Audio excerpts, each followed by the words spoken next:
Sunday at 8 Eastern, 7.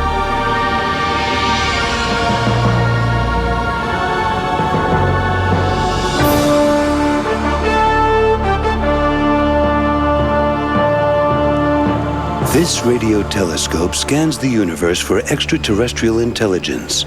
Who or what sent this unexplained signal? Is this image of a face on the surface of Mars a cry for help from a dying planet?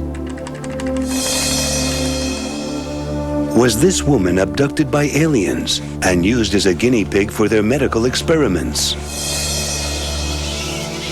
Mysteries from Arthur C. Clarke, author of 2001: A Space Odyssey and inventor of the communications satellite. Now in Sri Lanka, he ponders the riddles of this and other worlds.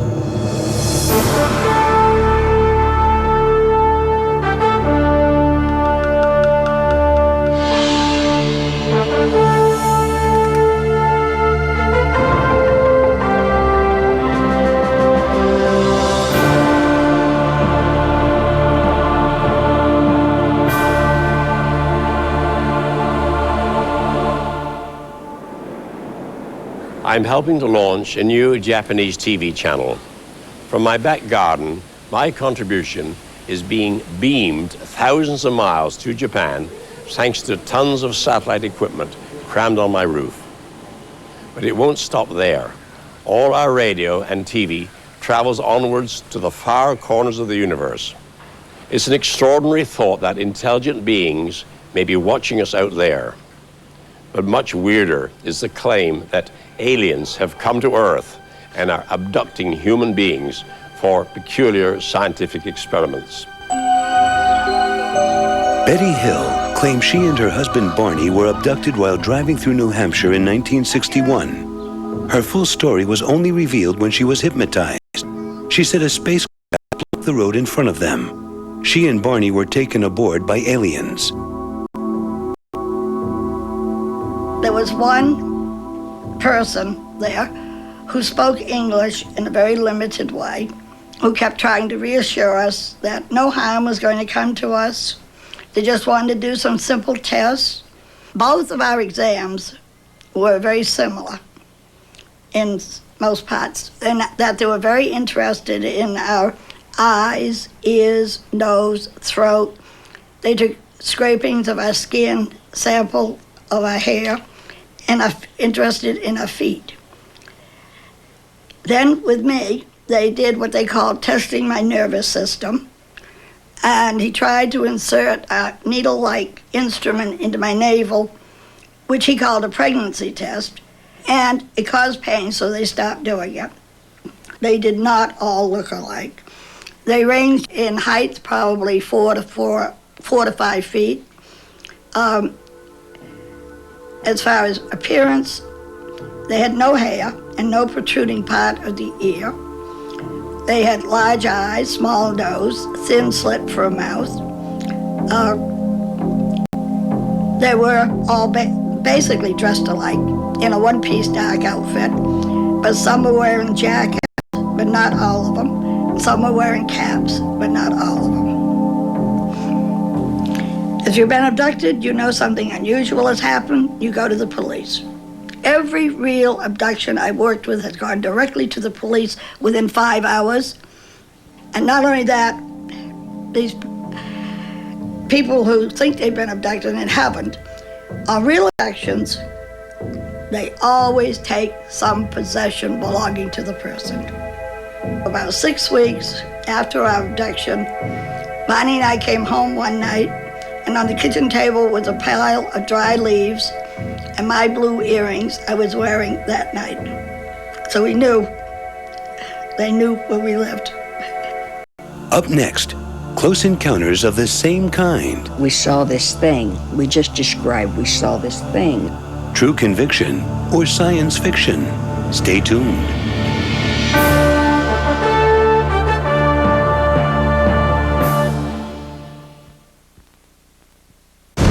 Will tomorrow's battles be fought? Most weapon in warfare now and in the future will be the utilization of global television. Future. Sunday, 9 Eastern, 8 Central on Discovery Sunday. Good afternoon, Heaven. Yeah, I'm a magician, and I just sawed a woman in half. And? No, really, in half. I'll transfer you. Heaven. Shark! Oh, I'll put you through. Heaven? Yeah, I'm being investigated for tax fraud. Oh, I'll put you right through, Senator. Good afternoon, Heaven. I need 5,000 brochures printed by Monday. I'm sorry. We can't help you there. Need a printing miracle? Call Alpha Graphics. Design, copy, print. Miracles. My sister discovered it. She said that I could save over AT&T on every call in the U.S. just by dialing 103. So I told my brother in Atlanta. I save 50% on all calls over 20 minutes. That's half off. So I told a friend in L.A. You just dial 10-321, then 1, the area code and a number. And on it goes. No fees. There's no signing up. And you get great international rates. 10-321, that's all you got to remember. Good news travels fast.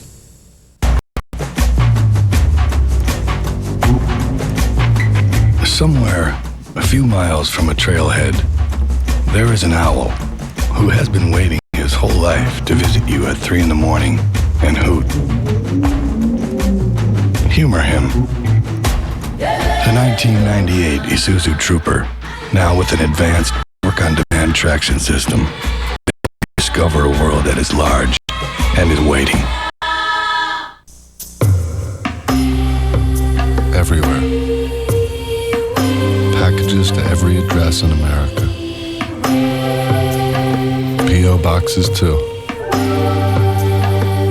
We deliver packages to more places than FedEx or UPS.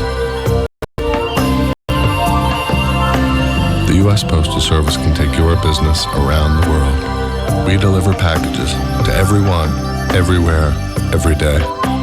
The Discovery Channel takes you to the front line of the drug wars. Ride shotgun on missions to destroy Colombia's powerful drug cartels. The true heroes are the cocaine cops. World premiered Monday at 10 Eastern, 9 Central. Only on the Discovery Channel.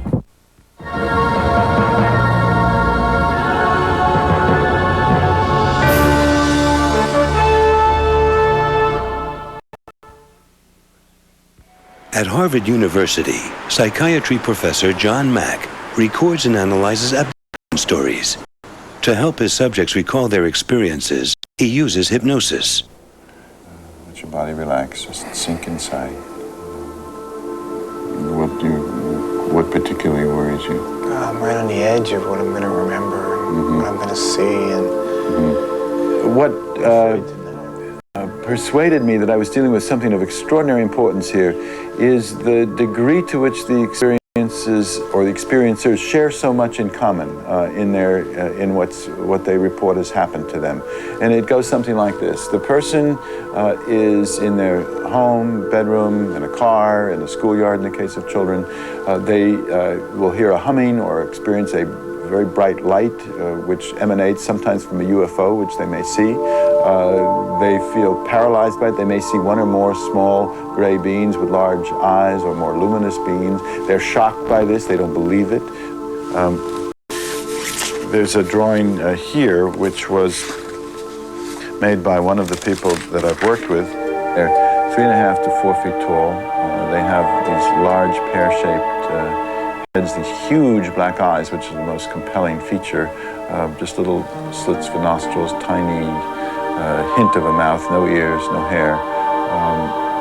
Wearing a single garment, a tunic, communicating telepathically. Inside the ship, they are gazed at by these beings. They are probed with instruments which are very similar among the different abductees, but not similar to any medical surgical tools that we have here on Earth. Skin scrapings taken, eggs taken from the women, sperm from the men. This they report. Under hypnosis, a British policeman was amazed to find himself recalling a close encounter. Alan Godfrey was on patrol in his police car early one morning. As I came up the road here, I was confronted with this diamond-shaped object, 25 meters wide, 14 meters high, huge thing. The top half of it had dark windows or dark paneling. It extended the full road here. It was hovering about 5 feet off the ground. The bottom half was rotating. There was no noise coming from the object, but the trees were all shaking violently. I was just totally gobsmacked, you know. And the next thing I can remember, there was a blinding white light, just... And I came round again, another 200 metres up the road, actually driving the police car. And at 3/4 of an hour had gone by, you know. So I decided that I would undergo hypnotic regression. And what I'd said under hypnosis absolutely amazed me. I described being taken aboard the craft. The frightening thing, to me anyway, was I was absolutely terrified of these small creature things with large heads and black eyes. I described their heads as being of a lamp shape, like a light bulb shape, with these black eyes. People say you can lie under hypnosis. Well, I have no reason to lie. All I wanted, in fact, the only reason I did the hypnotic regression was for the truth.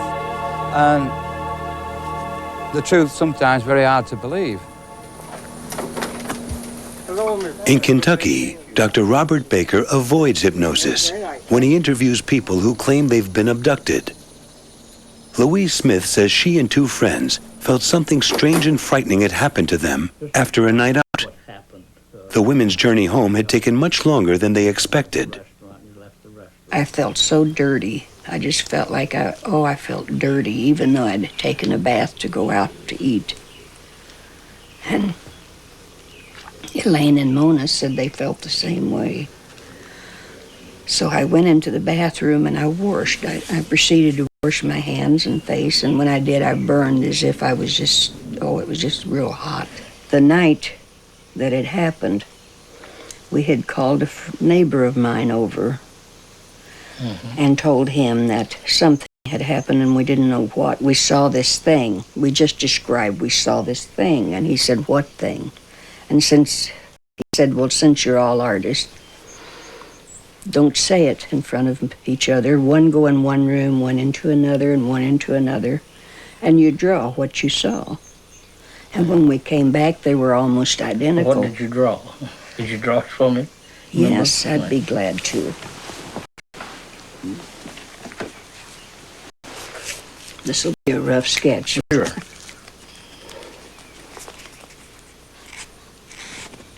What appeared to be hovering over us.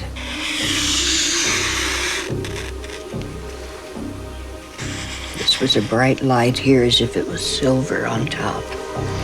And then there was small lights of different colors all around this way. All underneath or around the ship, as I call it, the ship. You have any idea how big did it appear to be? Well, I'd say as big as a football field. That's the way that I described it. Very huge, large. Very large. Yes. We didn't know anything what had happened to us until after hypnosis. No, I felt that my head was covered, see, and then something hot just felt like it was flowing over me. And I've lived with the fear ever since that they had made a mold of my face because I could feel this coming off, you know. Did you see anything? I kept begging, please let me see something, and that's when I began to get real agitated because I wanted to see where I was at and what was going on.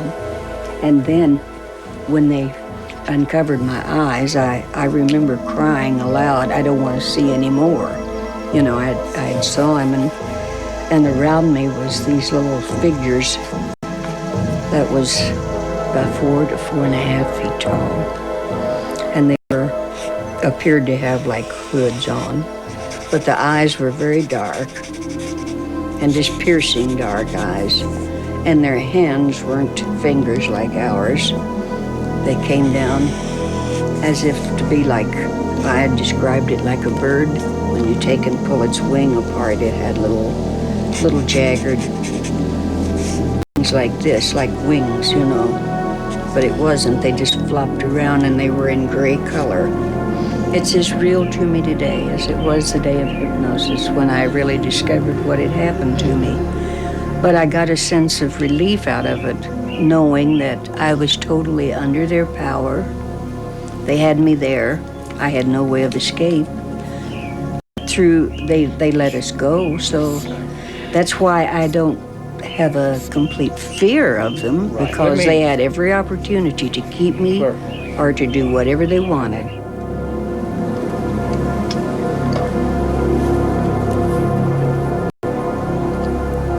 As well as questioning Louise about her story, Dr. Baker investigates the field women say the spaceship hovered. His report is skeptical.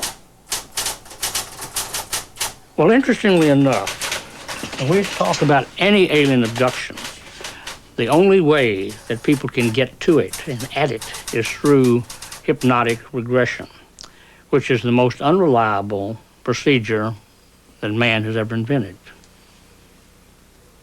Because once that you are in this state of high suggestibility, you can't tell the difference between your memory, what really happened, and what you think or imagined happened. I think they had what was called a hypnagogic hallucination.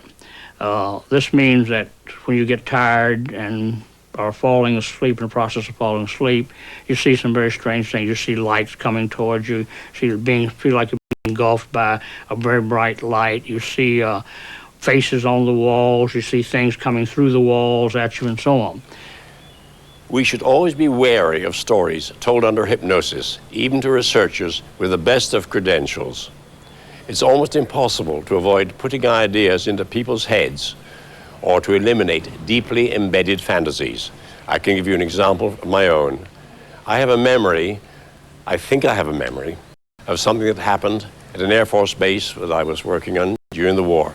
I seem to see a fighter spiraling down and crashing, and the pilot just stepping out casually, unharmed. Now, it's very clear in my mind, but I can't really believe that happened. But now, after all these years, there's no way that I can tell whether it's real or a fantasy. Next, face to face with the planet Mars. Is this man facing reality? Stay tuned.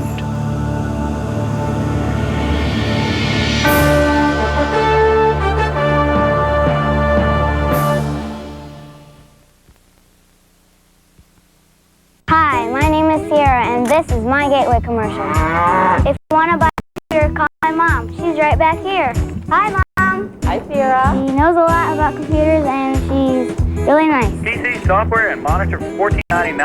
Right. She really is nice. Don't forget the color printer, too. You should call my mom. Gateway computers feature Intel Pentium processors with MMX technology. Give us a call. You've got a friend in the business. Been asleep for over 7 years. Your mission will change the course of history. But first, you really have to brush your teeth. The Sonic Care Sonic Toothbrush. It's 31,000 brush strokes per minute, and sonic waves gently clean between teeth and below the gum line, going where no brush has ever gone before. You have 42,000 new messages. Sonic Care, a better kind of clean. Most famous bears would be your polar bear, your grizzly bear, and of course, your tutu-clad dancing bear. Hey, be the ultimate expert. Watch The Ultimate Guide Bears, Sunday at 8 Eastern, 7 Central, a world premiere on the Discovery Channel. Stomach problems? Oh, wow. Oh, I have this great remedy my friend Yoshi told me. In a blender, you put some bark, some raw eel, and a little squid ink, and some pimento. I have some in my purse. Don't move. Need a more reliable source for your health information? Ask the doctor on America's Health Network. America's Health Network. Watch it for your health. Watch us on DirecTV Channel 289. Hi, I'm Mary Deno, and I'm here in MTV's new studio in Manhattan. Things are really rocking right now on Channel 267. This month's Platinum Presents. We've got previews of exciting movies, sports coming your way in January. We'll go inside the world of music television with host Carson Daly and AJ Hammer. And we've got big news about new additions to DirecTV's lineup. Plus, we'll visit with some surprise guests from Nickelodeon. So join us as we take a bite out of the Big Apple on Platinum Presents.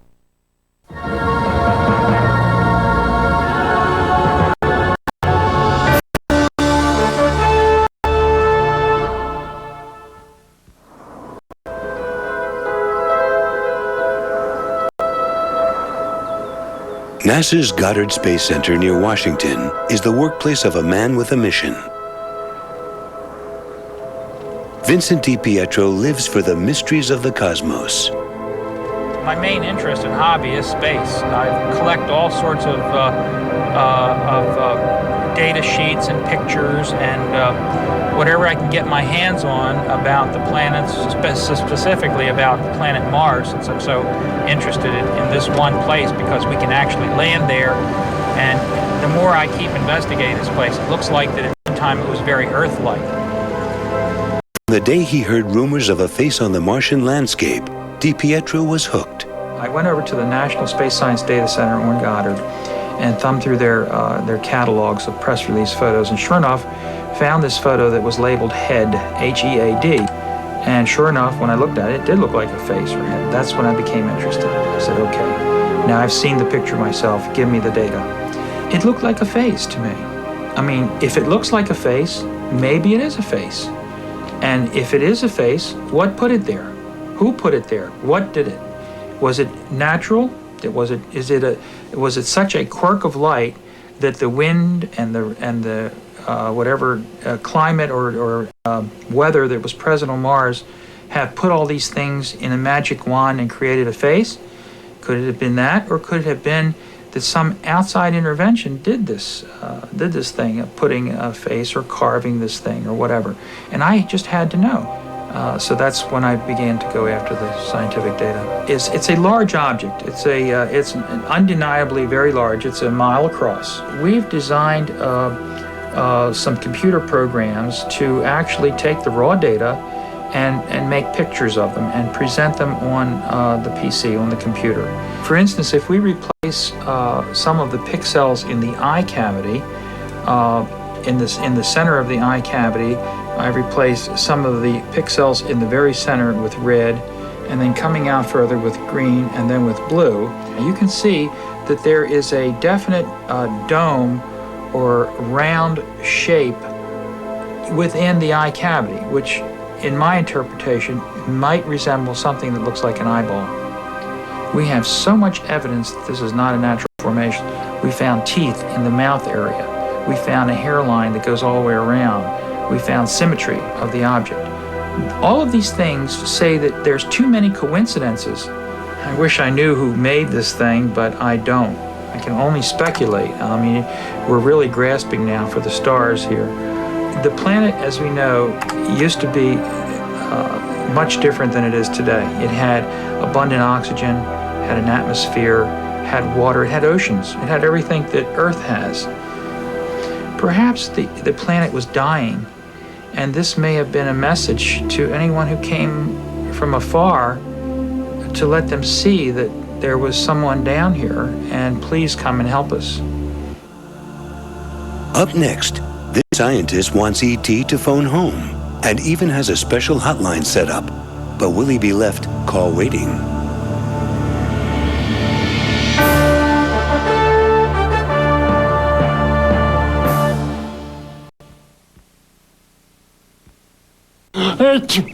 When you need color prints or copies, go to Kinko's, where you can get any quantity on regular card or glossy stock, plus a huge variety of sizes. Here's your order. Oh, that was fast. It's the pollen. Kinko's, color made easy. Nothing's more impossible to find than the answers to life's ultimate questions. Like, what is life? What is your purpose? And why are you here? But if you know where to look, you can save yourself an awful lot of trouble. Read Scientology, The Fundamentals of Thought by L. Ron Hubbard. Your search is over, but the adventure's just begun. Get your copy today. Millions of Americans with disabilities are eager and able to contribute to society. That's why Jim Brady is calling on America. Give people with disabilities a chance, and we'll show you what we can do. If we must secure peace by preparing for war, then we must get ready for tomorrow's battle. Information is key. Man and machine become one. A future of deadly weapons, chemical, biological, propaganda. The new warrior must evolve with sharp intelligence and efficient skills. They're out there. They'll attack our economy, our industries. If a 16-year-old can do it. The terror only stops within the limits of our own imaginations. Future War. Sunday, 9 Eastern, 8 Central on Discovery Sunday.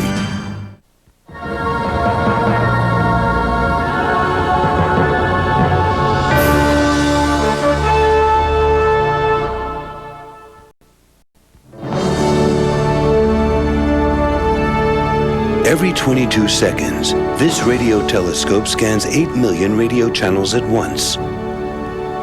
It's searching the heavens for signals in the hope that it will help scientists like Paul Horowitz find intelligent life somewhere in the universe. I'm convinced that there's life out there and that it's probably transmitting to us specifically, perhaps, or just transmitting generally in the galaxy, waiting for civilizations that reach technological maturity to look for the signal, to find it, and to respond on some time scale. I'm convinced that Earth will establish contact through this means, or something similar, sometime.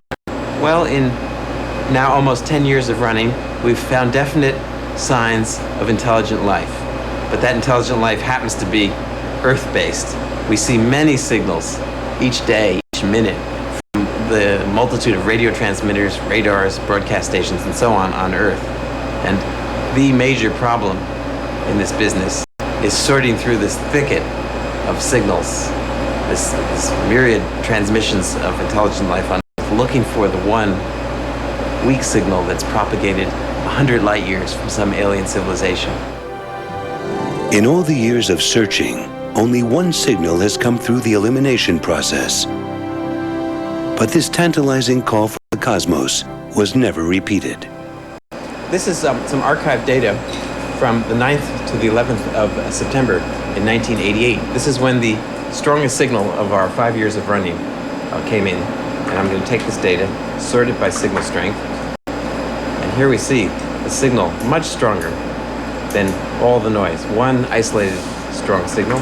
Let's take a look at what it looked like. And now I'm going to display exactly what's on the screen, complete with graphs.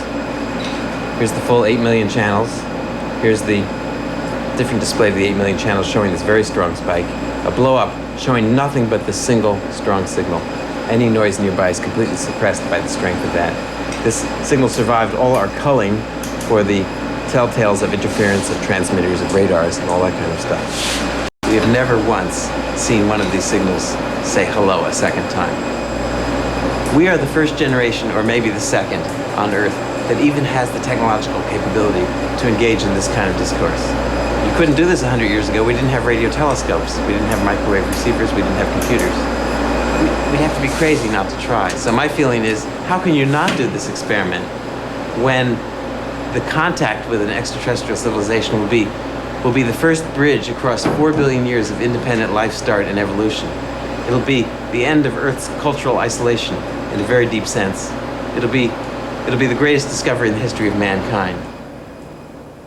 When a friend of mine became deputy director of the world's most famous intelligence agency, on his very first day in office, he gathered his scientists together and said, "Boys, what's the truth about these flying saucer reports?"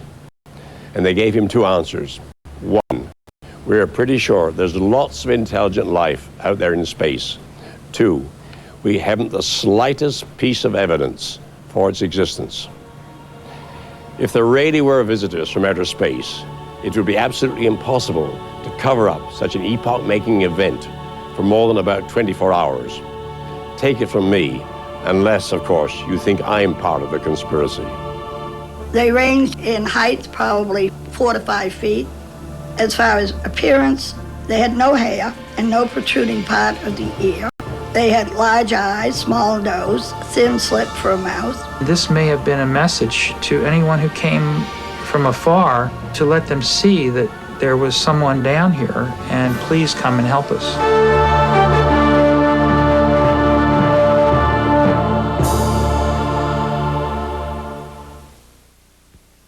Tonight, watch as nature's babies learn the ropes on wild discovery. Then bomb detectives search for answers, stopping the terror on Sci-Trek's of the Sci-Fi Channel.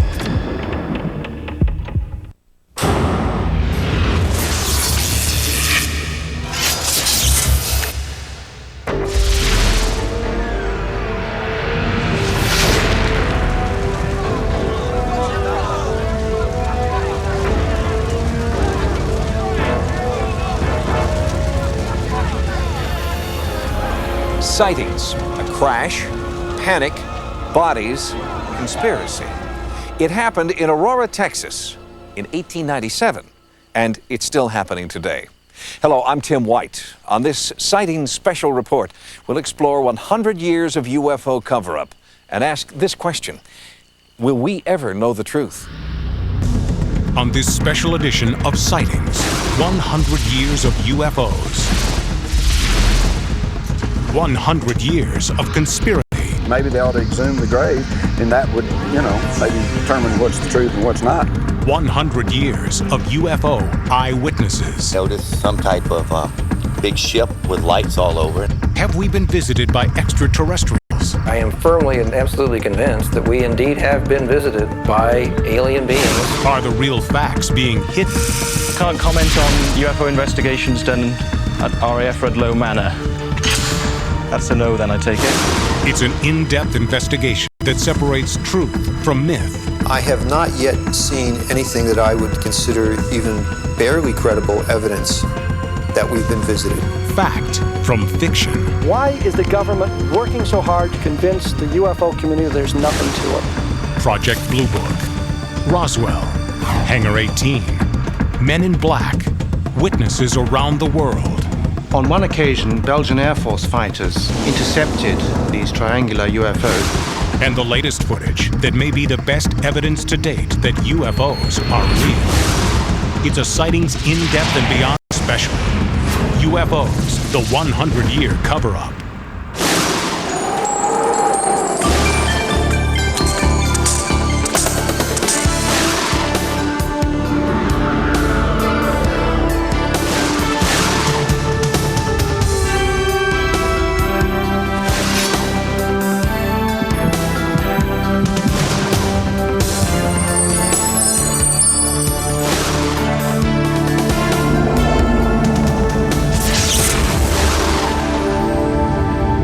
More than 100 years ago, the seeds of a worldwide UFO cover-up were planted in the tiny town of Aurora, Texas. Since then, there's a seemingly impenetrable wall that's been building up between what the government's willing to tell and what the public believes the government really knows. But now there are cracks in that wall, and a recent article published in the CIA journal Studies in Intelligence may soon bring the whole thing tumbling down. And with it, 100 years of UFO cover-up.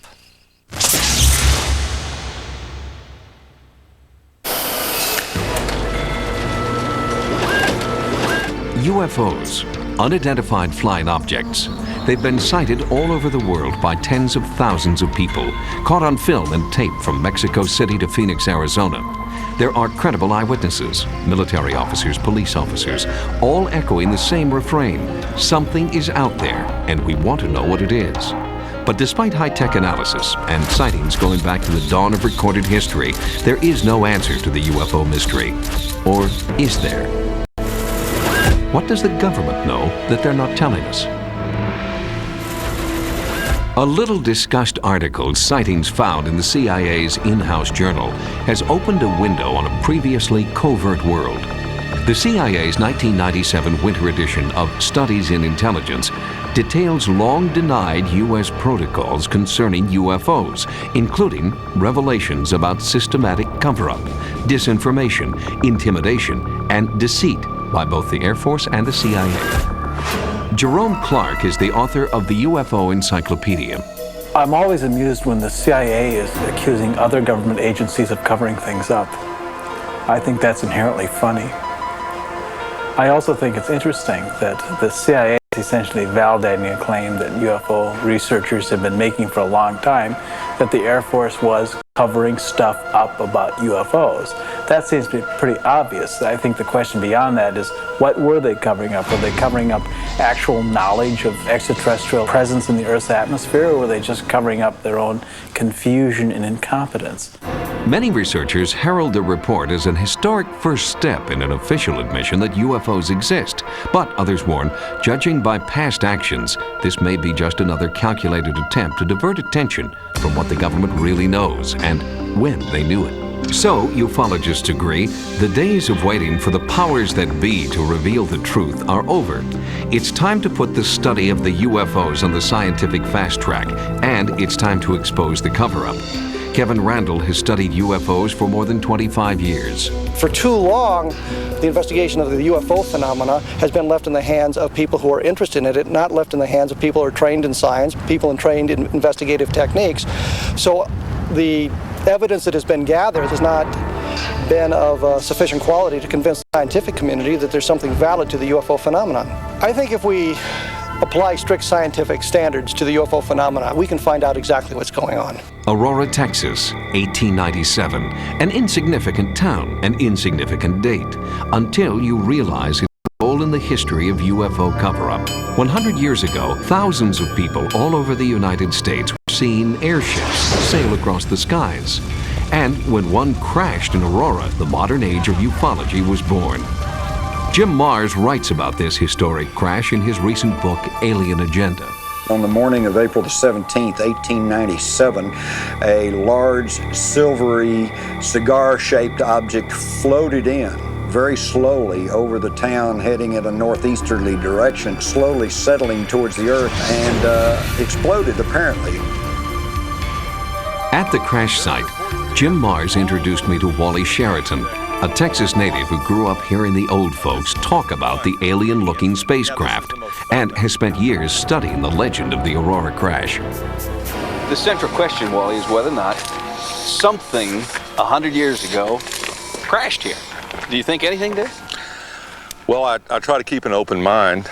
I'm skeptical, but I think I believe something happened. Could have been. Now, whether it was a crash or not. Right here is the... This is the area. There was maybe an explosion, maybe there wasn't. It fell to the ground.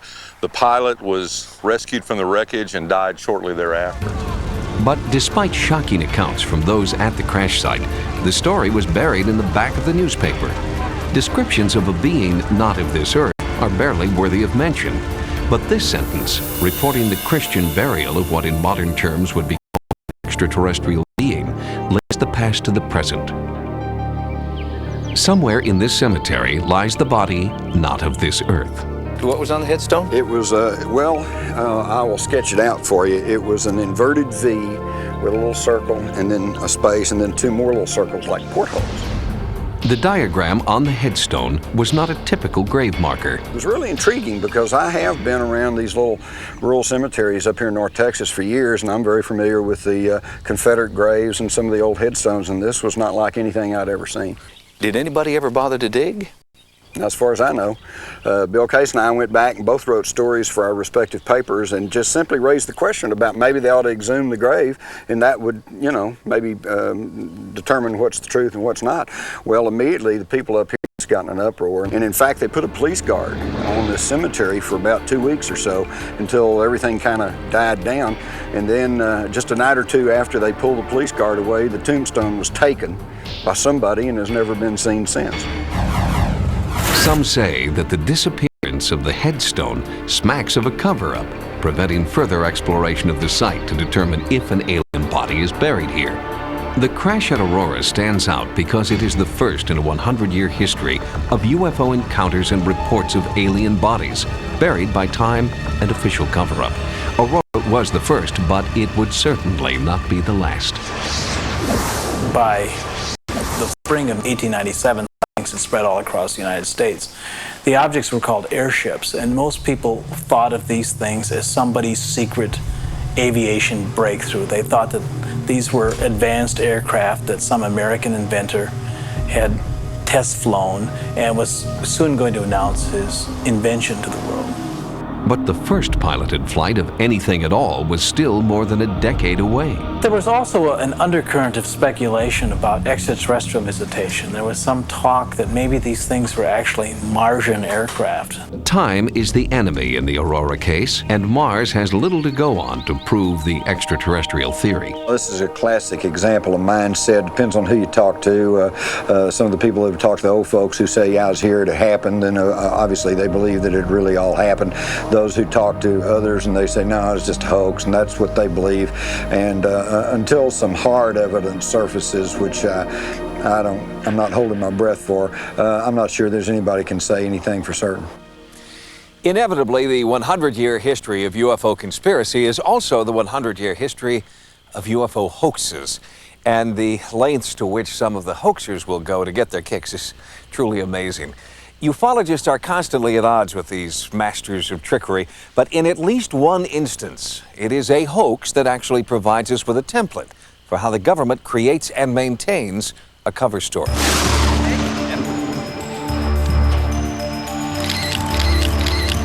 I suspect that UFOs may actually fall into two different categories. Ones that are hoaxes done by humans, and ones that are hoaxes done by aliens. In California's Mojave Desert, Keith Henson recreates one of his most historic UFO hoaxes. I suppose one might say that UFO faking was my 1960s equivalent of graffiti. So we wrote graffiti across the sky and people attributed it to aliens. As a college student, Henson released scores of flying lanterns over the skies of Tucson and Prescott, Arizona. Several were sighted and reported as UFOs. There's an awful lot of people like me around to do this kind of thing. The two guys in England who were faking the crop circles, who were going out and making the crop circles, are examples of the UFO people, you know, the guys that do it. And there's been a number of others, most of whom haven't gotten caught. I don't quite understand why more of them don't get reported. In 1962, one of Henson's balloons was not only sighted by the public, but also received an official explanation from the Air Force. The military insisted that the sighting was neon reflecting off low-lying clouds. It's a clear indication that the government feels compelled to invent an explanation and then peddle it as the truth. Here we go.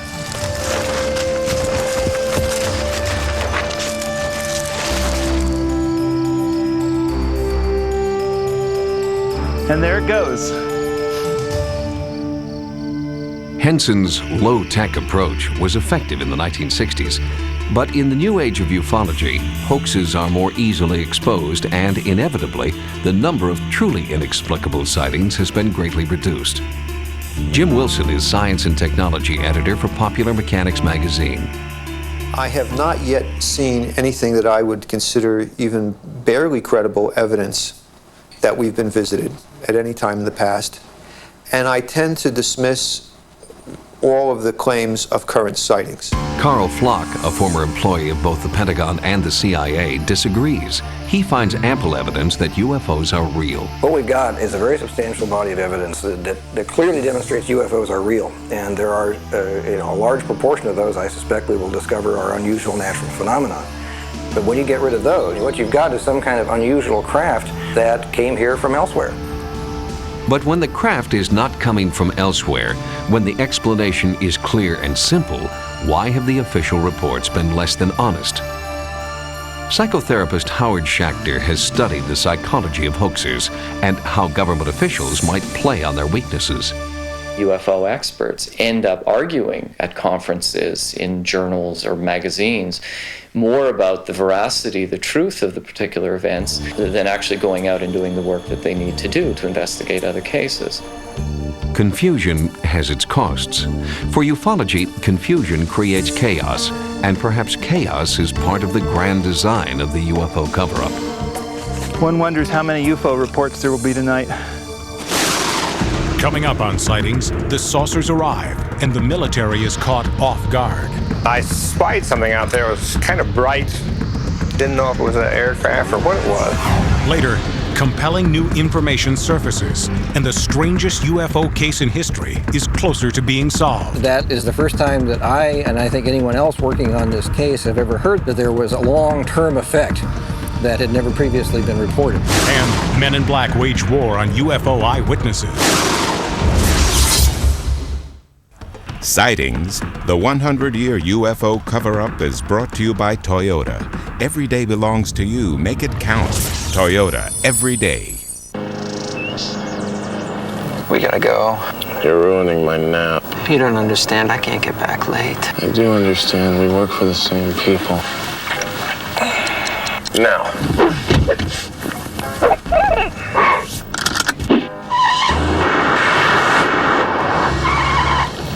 Technically, we're an entire minute early. I'll note this on my timesheet.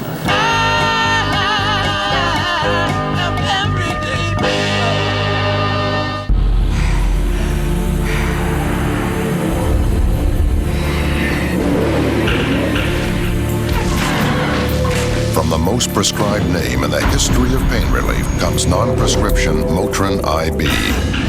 Motrin, spoken here, here, here, and here. Nothing speaks to pain better than the prescription-proven power of the medicine in Motrin IB. Motrin, spoken here. It looks like our house. But it doesn't smell like our house. That looks like our mom, but... She's baking! Too busy to bake? Perfect. Try Pillsbury's one-step cookie. Just pop it in the oven. It even comes in its own pan. Next thing you know, you're eating a big, hot, fresh cookie. You know what this means? Yeah, our mom bakes. Kinda scary, huh?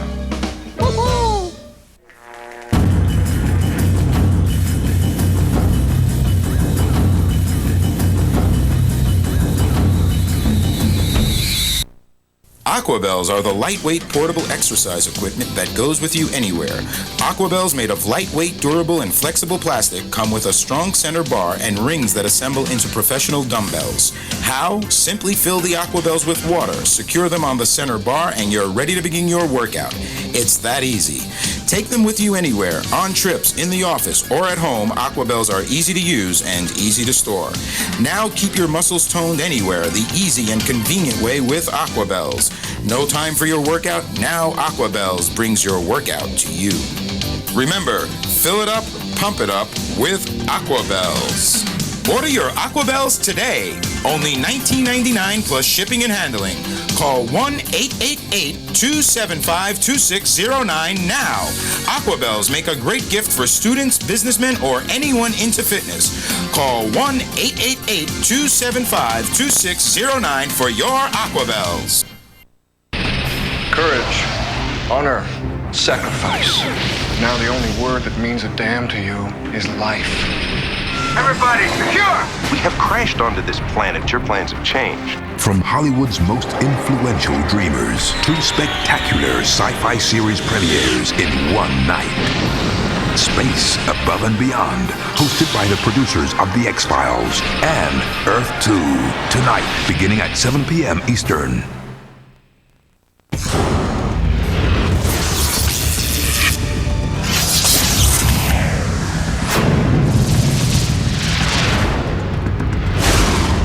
Between 1897 and 1940, public ignorance was the government's best friend.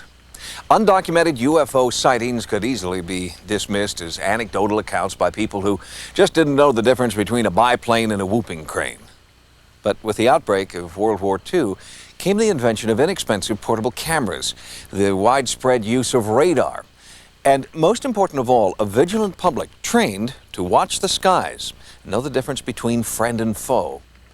Suddenly, just calling into question the credibility of the eyewitnesses wasn't going to be enough. In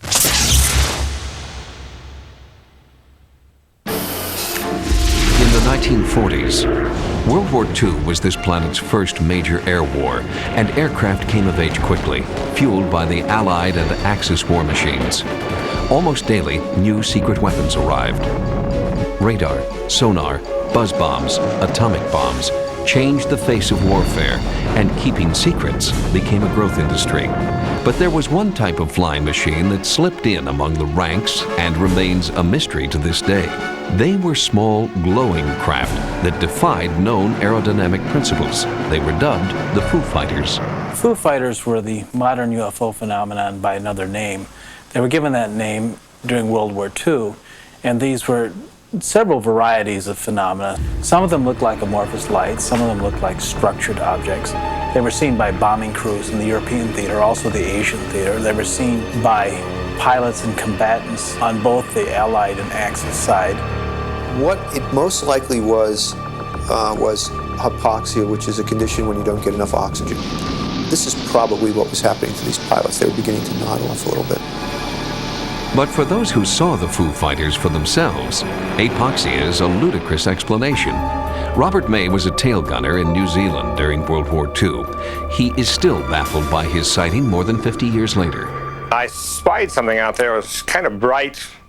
Didn't know if it was an aircraft or what it was. I'd say it was probably traveling at a fairly decent speed, maybe 200 miles an hour, 300 miles an hour, and it was coming toward us, but it was coming in a bright light. That's what made it so odd that we could not identify, because we all knew exactly whatever enemy aircraft was there, we knew what it was. It was very easy, because that's one of the things we learned real quick like. Foo Fighters sound very much like what people report as UFOs today, and it's also extremely unlikely that they were hallucinations caused by oxygen deprivation, because there were multiple witnesses to these things. It wasn't just a single pilot going off the beam, but you'd have whole crews, and sometimes crews of more than one aircraft reporting the same appearance of these objects. The military did its best to explain away the Foo Fighters, but there were several stubborn sightings that defied classification. Each side assumed that they were some secret weapon that was developed by the other.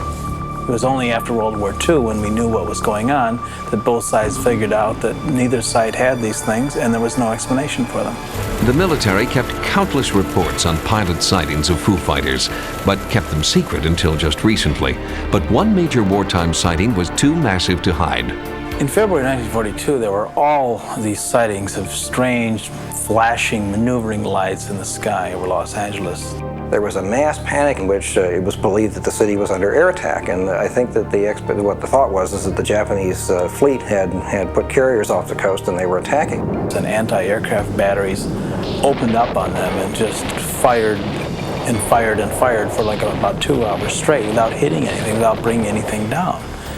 And there's no question that there were things in the sky, you know, thousands of people saw them.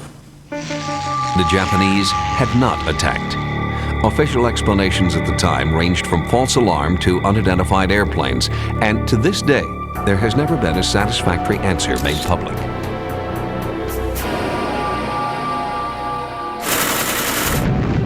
The detonation of the atomic bombs polarized the world, and the secrecy of the atomic program infected every branch of the U.S. government.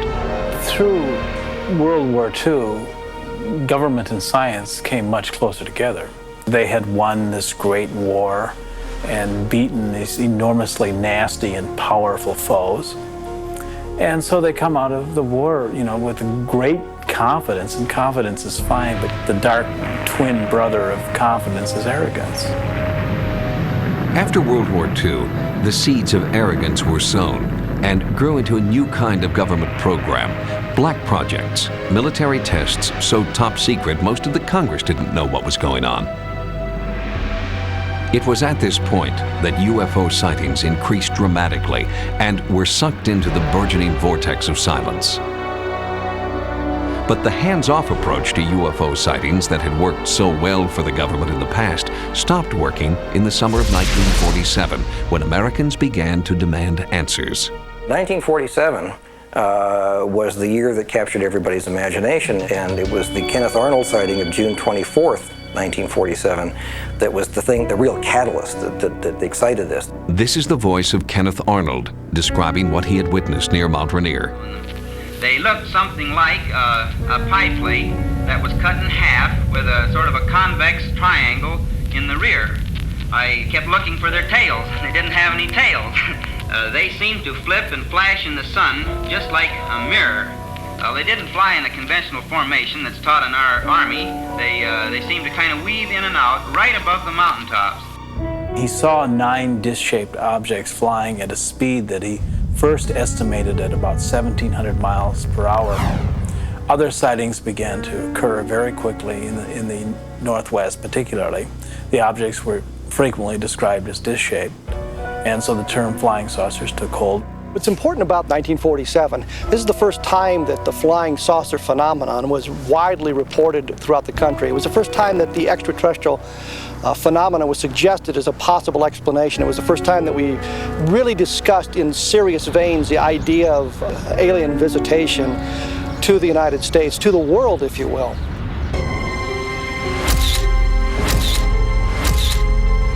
The granddaddy of the UFO reports, the UFO crash at Roswell, took place in early July 1947, just 2 weeks after Arnold made his report. That sighting, the Roswell case, tended to set the tone for UFO investigation by the government from that point. The Roswell incident was first reported in a press release issued by the Army on July the 8th, claiming that the military had recovered a crashed disc. However, by the next morning, the story had changed, and the crashed disc was now just a weather balloon. But it was that original report that most ufologists hold to be the only true account of the Roswell crash.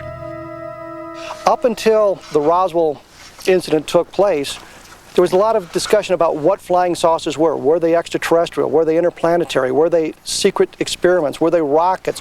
But suddenly, government doesn't want us to discuss it anymore. The tone of secrecy is set by the 1947 wave because of the events that took place in 1947.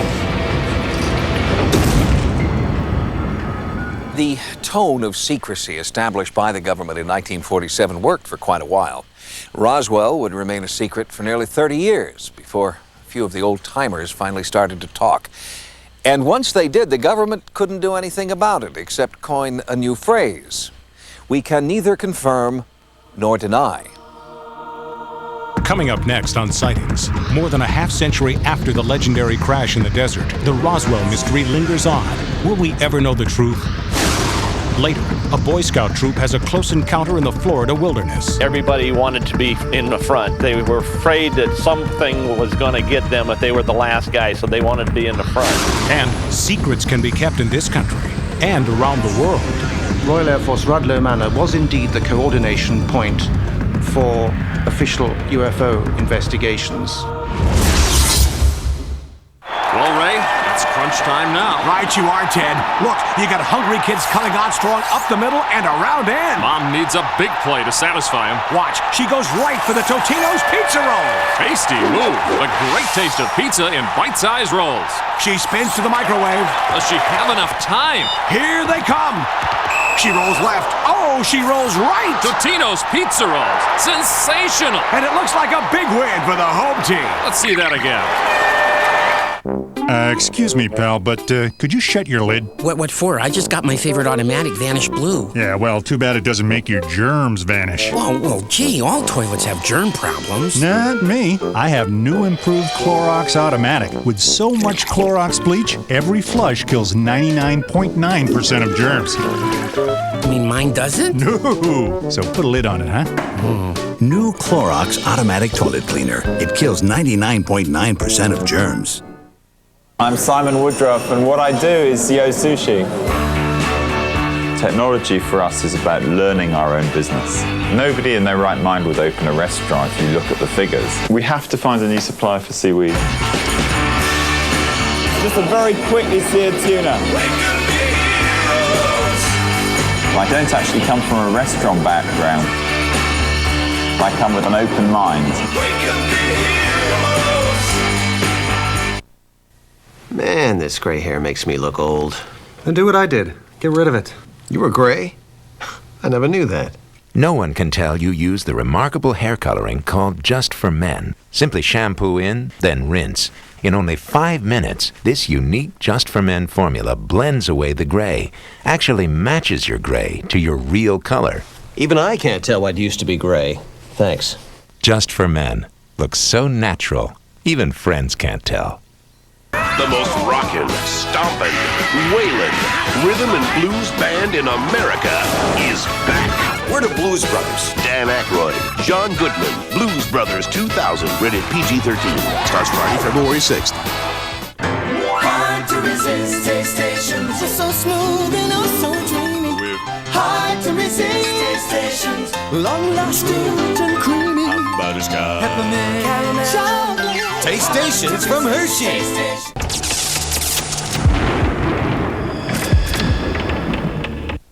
Boom, boom, boom, boom. Ain't nothing cooler than the blues. Shoot you right down.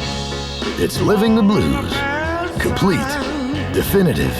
It's the kind of collection only Time Life could put together. It could be a spoonful of coffee. Could be a a spoonful of tea. Start with Blues Legends and get 20 absolutely essential blues classics for just $9.99 on cassette or compact disc. Further on up the road,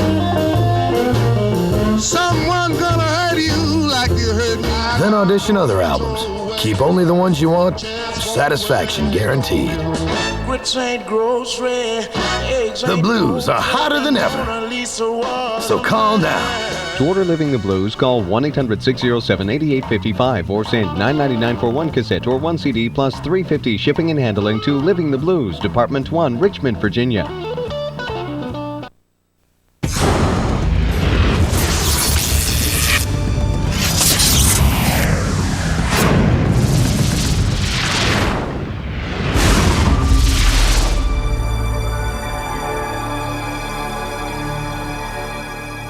(1947) is considered by many ufologists to be the single most important year in the 100-year history of UFO cover-up. It was the 50th anniversary of the UFO crash in Aurora, Texas. It was the year we first heard the phrase flying saucer. And it was the year the world first heard of a small desert town in southeastern New Mexico, a name that would become synonymous with cover-up.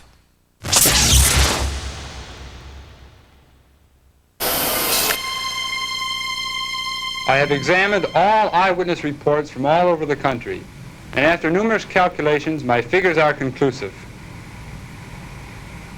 Of all the items in our stock catalog, there is only one which would have the high velocity and low wind resistance of flying saucers. The cover of a GI trash can. Your tax dollars at work, circa 1962. It was standard operating procedure for all branches of the military to turn the UFO threat into a joke. And that's still the way the military treats the phenomenon, publicly at least. Good afternoon, ladies and gentlemen. I'm sure I'd like to show you this book, tell you it's $18 and head for the door, but there are two armed guards right there and they're not going to let me out of that easily. But the report Colonel John Haynes is referring to is no joke. It is the government's last word on the Roswell incident. At this historic press conference in 1997, Colonel Haynes' attempted humor and his thinly veiled contempt for those genuinely interested in the Roswell crash make him the perfect military spokesperson. We're confident once the report is out and digested by the public that this will be the final word on the Roswell incident. The conclusion of the first report left no doubt that what was recovered near Roswell, New Mexico in July 1947 was debris from a formerly top-secret Army Air Forces research project, codenamed Mogul.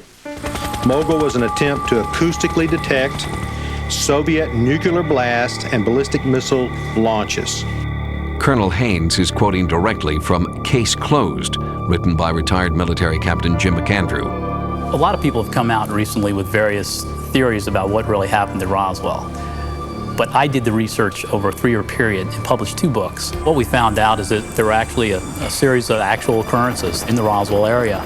However, they were not of extraterrestrial origin. They were Air Force scientific research projects conducted from Alamogordo, New Mexico at Holloman Air Force Base. These were balloon-borne projects, and the balloons would typically float over and land in the vicinity of Roswell. What was reported accurately in 1947 were a collection of tinfoil paper, rubber, and sticks that were found in a field north of Roswell.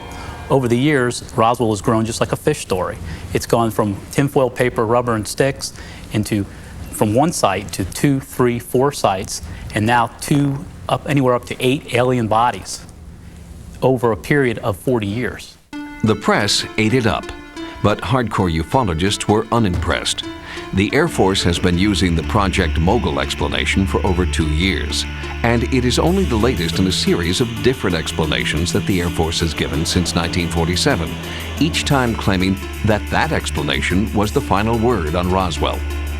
When you hear the word Roswell, that sums up everything about government cover-up, crash flying saucers, dead alien beings, and all of that. The Air Force, in dealing with Roswell, has given us a kind of textbook example of how bureaucracy deals with things it doesn't want to deal with. In the initial instance, We had a recovery of this strange material. We had a zealous officer in the midst of all this excitement about the flying discs at the time, pushing the envelope and making an announcement that he shouldn't have made, that they'd recovered one of these flying saucers. The Air Force then had to scramble to protect a secret project. Everything was quiet after that. Subsequently, the Air Force had a standard line. When anyone inquired about flying saucers, they said, "We don't do that anymore, don't bother us." And in fact, maybe the military was onto something when they decided to address all UFO stories with the same carefully worded stock phrases. Because during the most recent press conference on Roswell, it seemed like the more Colonel Haynes talked, the more incredible the Air Force story became. Does the Air Force regret not declassifying some of this information sooner rather than just the last few years? Great question. Nothing in here was ever classified. In the first report, everything was classified in the 70s. To ufologists, Haynes' contradictory statement is just more classic bureaucratic backpedaling. But what came next, they say, is just downright absurd. It was the Air Force explanation for this: charges that there were alien bodies recovered at the Roswell crash site. Their theory? Claims of alien bodies at Roswell are really misidentifications of dead and injured pilots and crash dummies seen around the country in the 1950s and 60s. It was actually a combination of anthropomorphic test dummies and aircraft accident victims, which really, unfortunately, someone has brought into the Roswell myth, because the descriptions of these so-called bodies are very clearly aircraft accident victims. The problem is, these tests did not begin until 1953, and the Roswell event was 1947. But that minor detail is no problem for Air Force logic. And I think it's logical to assume that the people there saw Air Force ambulances come out, they saw gurneys come out, they saw body bags come out because the dummies were put into body bags to protect them. They saw people in pith helmets. They saw people in shorts out there brushing the bushes looking for the remnants of the balloons. And when you put all that stuff together and spin it, you find that it fits perfectly with many of the occurrences in Roswell during that era.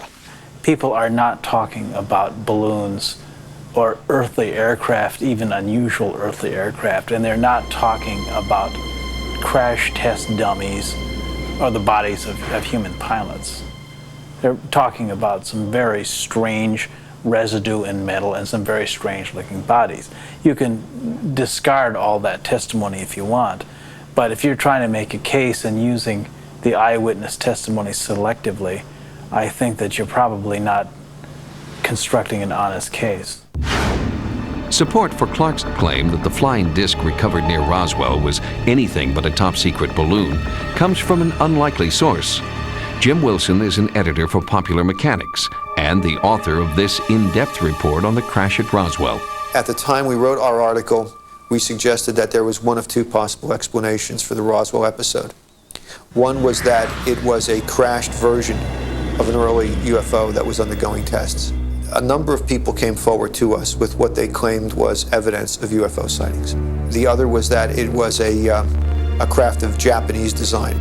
Since then, I think the evidence has been pointing more toward the Japanese craft. The most compelling piece of evidence we found had to do with a fragment of material that was found at the second Roswell crash site, what's referred to as the Hubcorn crash site. This piece of metal was debunked as being of extraterrestrial origin, but it was identified as having been made using a metallurgical technique that was developed a very long time ago by Japanese jewelry makers.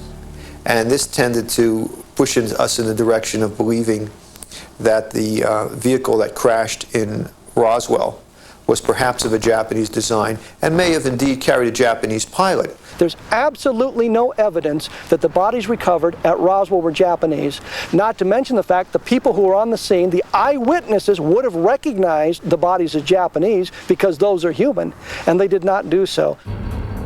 But whether the craft and bodies recovered by the military in 1947 were earthly or alien, Randall, Wilson, and many other Roswell investigators do share common ground in their belief that the Air Force is not yet telling the whole story. You're confident that you're not part of any cover-up, wittingly or unwittingly? I'm totally confident, but I think Colonel Weaver, you might have seen him on TV earlier, said it best. We can't even keep single secrets. how could we have a conspiracy or a cover-up? One thing we're learning about is all the really disturbing things that government did to us in the 40s and 50s during that period of great arrogance and confidence, where the ends were seen as justifying means. Radiation experiments conducted on, innocent citizens without warning them. CIA officers being given LSD without being told what was happening to them, and being the subject of essentially human experimentation. All these things have come out, and we certainly hope that they aren't continuing, but there is no question that they did happen, and that, in fact, contrary to a cliche that we all hear, the government is perfectly capable of keeping secrets. Roswell may get the press, but it was by no means the only suspicious UFO-related crash of the era. And it certainly was not the only case during that time that would pit the military against the public in a game of hide the truth. Coming up next on Sightings, was it all a hoax, or did this man really see alien bodies inside Hangar 18? The silvery gleaming, disc-shaped spacecraft standing on a tripod landing gear. Apparently it made an automatic landing after its occupants had died. And later, the best evidence, UFOs caught on tape. I have no idea what this thing is. Everyone has an explanation, but there's holes to basically everything we found. The label says 99% fat-free, but inside is the classic taste of original Chef Boyardee. Introducing 99% fat-free Chef Boyardee. If we didn't tell you, you'd never know. Got a clog? Get the best clog remover. Is it Liquid Plumber or Drano? Actually, professional strength Liquid Plumber clog remover works twice as fast. Yes, there is a best. Hey, when it comes to the weekend, we figure it's time for kicking back. Yeah, right. Now there's a car that helps your supercharged family take leisure to a new extreme. The new supercharged Regal GS. Besides having more standard safety features than any car in its class, Regal also has room for 5 very supercharged people and all their supercharged toys. The new Regal GS by Buick. Official car of the supercharged family. They're loud, they're tyrannical, and they drop in unannounced. No, they're not your relatives, but you should invite them in anyway. Because when you order The Lost World on pay-per-view, you can get a free Lost World action figure from Hasbro and $10 off the upcoming CD-ROM game Trespasser, the digital sequel to The Lost World from DreamWorks Interactive. So order The Lost World on pay-per-view for this earth-shaking offer. Just make sure they wipe their feet. I need to feel strong. I need 65 more years with him. I need to do-see-do. One A Day knows we all need something different to feel our best. Because women need more calcium, there's One A Day Women's Formula. I need a zookeeper. Our men's formula has more B vitamins, and we added more vitamin C and E to One A Day 50 Plus. I need to break 100. Feel your best. Take your One A Day. It's just what you need. Yeehaw!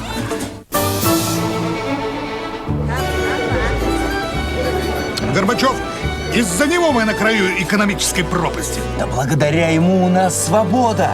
Из-за него мы на краю политического хаоса. Благодаря ему мы теперь свободны. И можем дойти до края этой пиццы. The Edge Pizza from Pizza Hut with no outer crust, so the toppings go all the way to the edge. За Горбачева! За Горбачева! За Горбачева! Almost everyone's been to the edge. Have you?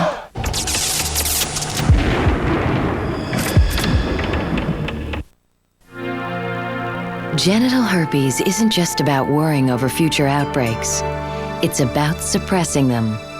And it's not only about waiting for an outbreak to begin treatment. It's about suppressing it ahead of time with Valtrex just once a day. Call this number to get product information for Valtrex and a free trial coupon. Remember, even if you don't have symptoms and are on suppressive therapy, it may be possible to spread herpes to others. There is no cure for genital herpes, and Valtrex may not prevent all recurrences. If your immune system is not normal because of advanced HIV disease, bone marrow, or kidney transplant, Make sure your doctor knows this to avoid a potentially serious complication. In studies, the most common side effect was headache. See our ad in Life magazine.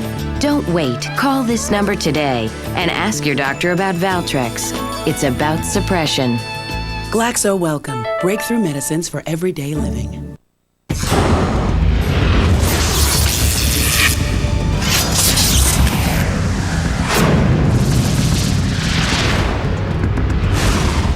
The suspicious crash and subsequent government response in Roswell, New Mexico, marked the beginning of a critical era in the 100-year history of UFO cover-up.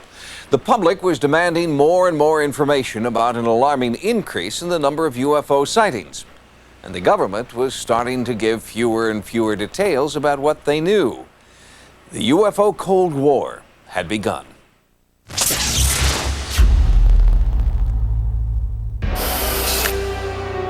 One thing we're learning about is all the really disturbing things that government did to us in the 40s and 50s.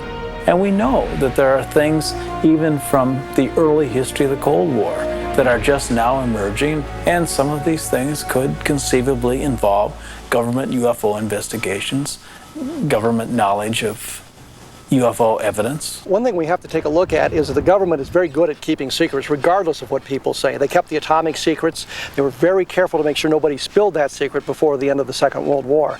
Suddenly they've got a much bigger secret, that we're not alone in the universe. From the late 1940s to the late 1960s, government programs were devised to study and, in the eyes of most UFO researchers, discredit the UFO phenomenon. There was Project Sign, Project Grudge, and then the most secret project of all. Project Blue Book has been much maligned, and I think rightly so after a certain point. The investigations were not being conducted as objectively or as effectively as they should have been or could have been. Nonetheless, there was a lot of material gathered, and there's a tremendous body of data there that is very useful to us and that needs to be mined and thoroughly studied. Project Blue Book may have been nothing more than a thinly veiled public relations unit, but, say some ufologists, the real work of UFO cover-up was going on only a few hundred yards away from Blue Book headquarters, in a top-secret building at Wright-Patterson Air Force Base, known as Hangar 18. Rumors of alien bodies and crashed flying saucers circulated among a handful of UFO researchers. Then, in the early 1970s, ufologist Robert Carr made this extraordinary claim at a national UFO conference. It is known throughout the academic world, the medical world, it is known throughout the Air Force, and above all, it is known throughout the CIA, that the air intelligence at Wright-Patterson Field has in its possession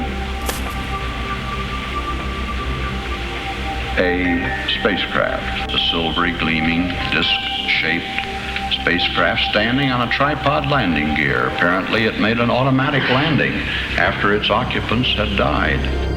Robert Carr was the government's best friend. He was a showman, a man who called himself a professor and a doctor, yet he had no advanced degree.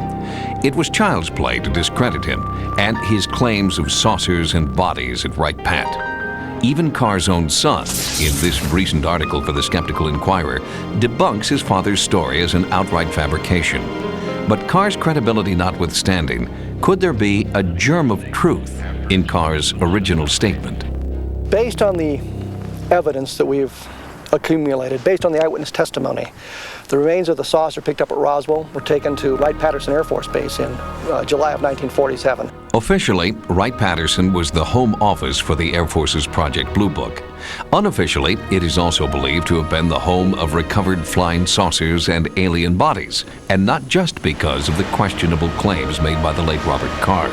Men working in the secret catacombs underneath this military installation also had stories to tell. Among them was Air Force officer Jack Donahue, who told family members that he had witnessed the autopsies of extraterrestrial creatures. My Uncle Jack had a top secret security clearance when he worked at Wright-Patterson the complete time. The strangest story that he ever accounted to me was the day that he asked me if I had heard of a UFO crash out in Phoenix, Arizona. He said, "We have the bodies from the crash." He said, we went down to the cold storage area.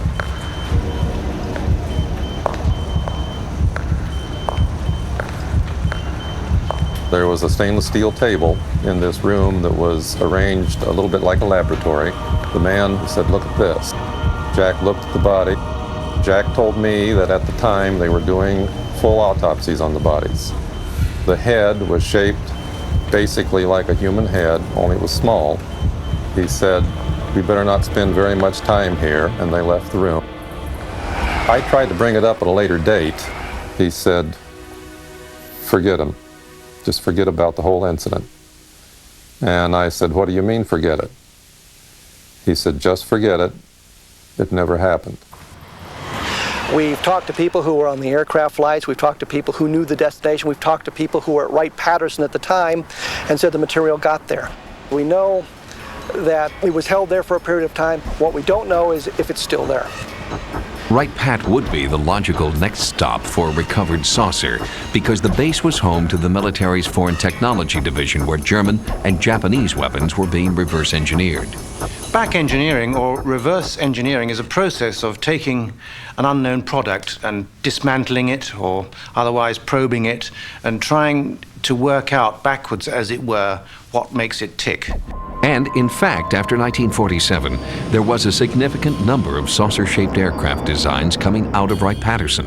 The level of the U.S. involvement in saucer-shaped craft has always been downplayed.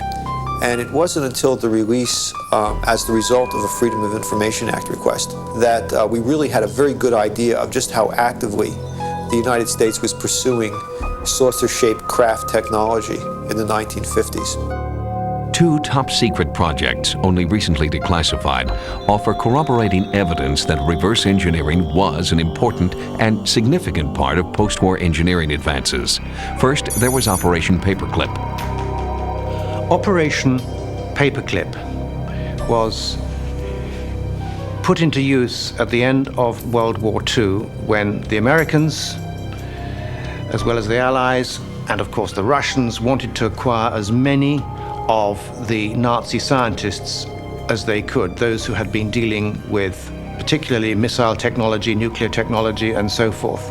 And we now know that the secrets learned through Operation Paperclip propelled the U.S. in a new direction, into outer space. Less is known, however, about another top-secret project. Silverbug was a report prepared for the intelligence community on the type of work that was being done within the United States to develop a circular type of aircraft. One of the things we show in our magazine article is patent drawings of parts of these different aircraft that actually came out of Germany. We know for a fact that several saucer-type airframes were built. I would not be surprised if some of the craft that people reported having seen in very secret hangars were not, in fact, these airframes. But Wilson's contention is not universal. The only saucer-shaped craft that were ever developed by the United States government proved to be basic failures. There was the Avro car, as it was called, that was developed jointly with the Canadians in the 50s. It didn't work. There was the Flying Flapjack, the Navy craft. They built one prototype, and that was that. So essentially, with the earthly saucers, there really has never been anything particularly successful. In recent years, the government has had success in developing small, unmanned flying saucers. These remotely piloted vehicles, called RPVs, are airborne drones designed to fly into enemy territory where human pilots would be at risk. Today, there are things flying which could readily be thought of as flying saucers, but don't come from anywhere other than places like General Dynamics or Lockheed or elsewhere. But the archetypal flying saucer profile is not the only shape of unearthly things to come. As military technology changes, so do UFO sightings reports, convincing Jim Wilson that UFOs are nothing more than misidentifications of experimental but very earthly aircraft. If you go back and you look at the classical UFO description of a craft coming out of the sky very suddenly, appearing to briefly hover, and then shoot off as it changes colors, what you're describing is a SR-71 during one of its maneuvers to begin an operation. In order to conserve energy and fuel, this aircraft and many other types of aircraft that traveled faster than the speed of sound would perform a maneuver that the SR-71 pilots would call a dipsy doodle. It would climb to an altitude of perhaps, say, 33,000 feet, and then it would begin a descent past beyond the sound barrier, come upward, and shoot off to high altitude. The early training flights of the SR-71 do explain quite a few of the sightings which occurred along the experimental craft's flight path. But not every sighting falls in line with Jim Wilson's description of the SR-71's aerodynamic capabilities. And not every sighting was made by untrained eyes. A startling number of sightings in the 1950s were made by military personnel, who are only now coming forward. Coming up, he was a respected member of the community, a scoutmaster, and then he saw a UFO. He was fired. He was discharged as a scout leader. He was labeled a liar and a cheat. But the government did believe his story, and their documents prove it. It's the most puzzling UFO incident of the last 4 decades. Next on Sightings.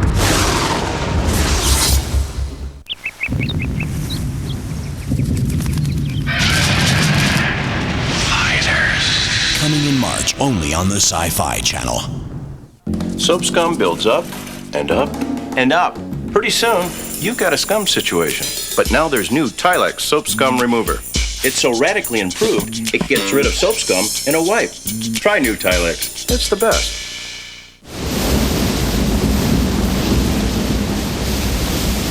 Remind you of your nose during cold season? Come to Walgreens before you go over the edge.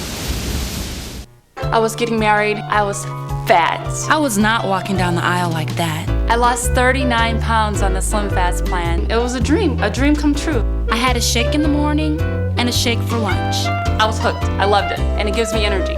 With 23 vitamins and minerals, protein, calcium, fiber, all the balanced nutrition like a healthy meal. I feel like I've done something good for my body, and it makes you look like this. Slim Fast, balanced nutrition for a healthy life. I feel fabulous. How's Dad? He's holding up. A little misty. I mean his headache. He was really hurting. I gave him Tylenol, extra strength. He's okay? Well, his headache's gone. As for okay... For headaches, Tylenol is recommended the most by doctors. How's your headache? Oh, the head's perfect. The heart is aching just a little. Me too. Tylenol, the pain reliever hospitals use most. To impress the judges, odor and perspiration must obey. Thus, right guard, clear stick or clear gel. Powerful protection that glides on clear. Blue 22, head. Right guard, anything less will be uncivilized. You can call your family to dinner. Attention! Dinner is served! Or let the warmth and aroma of hot home-baked bread do it for you. Must be time for dinner. Pillsbury dinner breads. Good call! Is there proof of psychic powers? A little girl runs off to the movies and suddenly her mother is overcome with fear. She called the theater. How did you know? It just happened. The little girl had been hit by a car. Luckily, she was not badly hurt.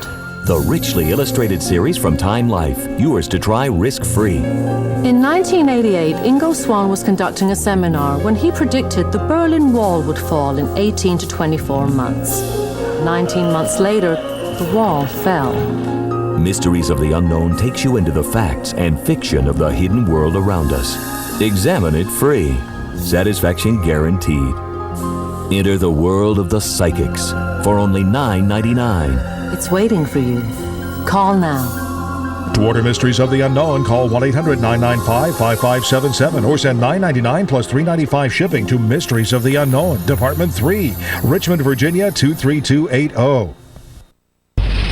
There is a time when the outcast, the victims, and the lost can be heroes.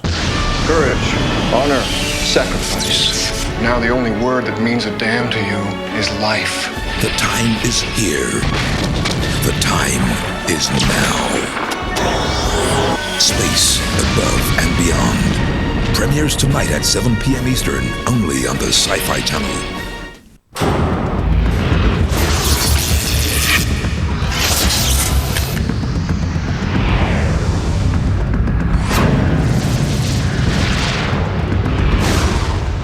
In 1952, 5 years after the crash at Roswell, New Mexico, something the government said couldn't possibly be happening was happening all over the United States.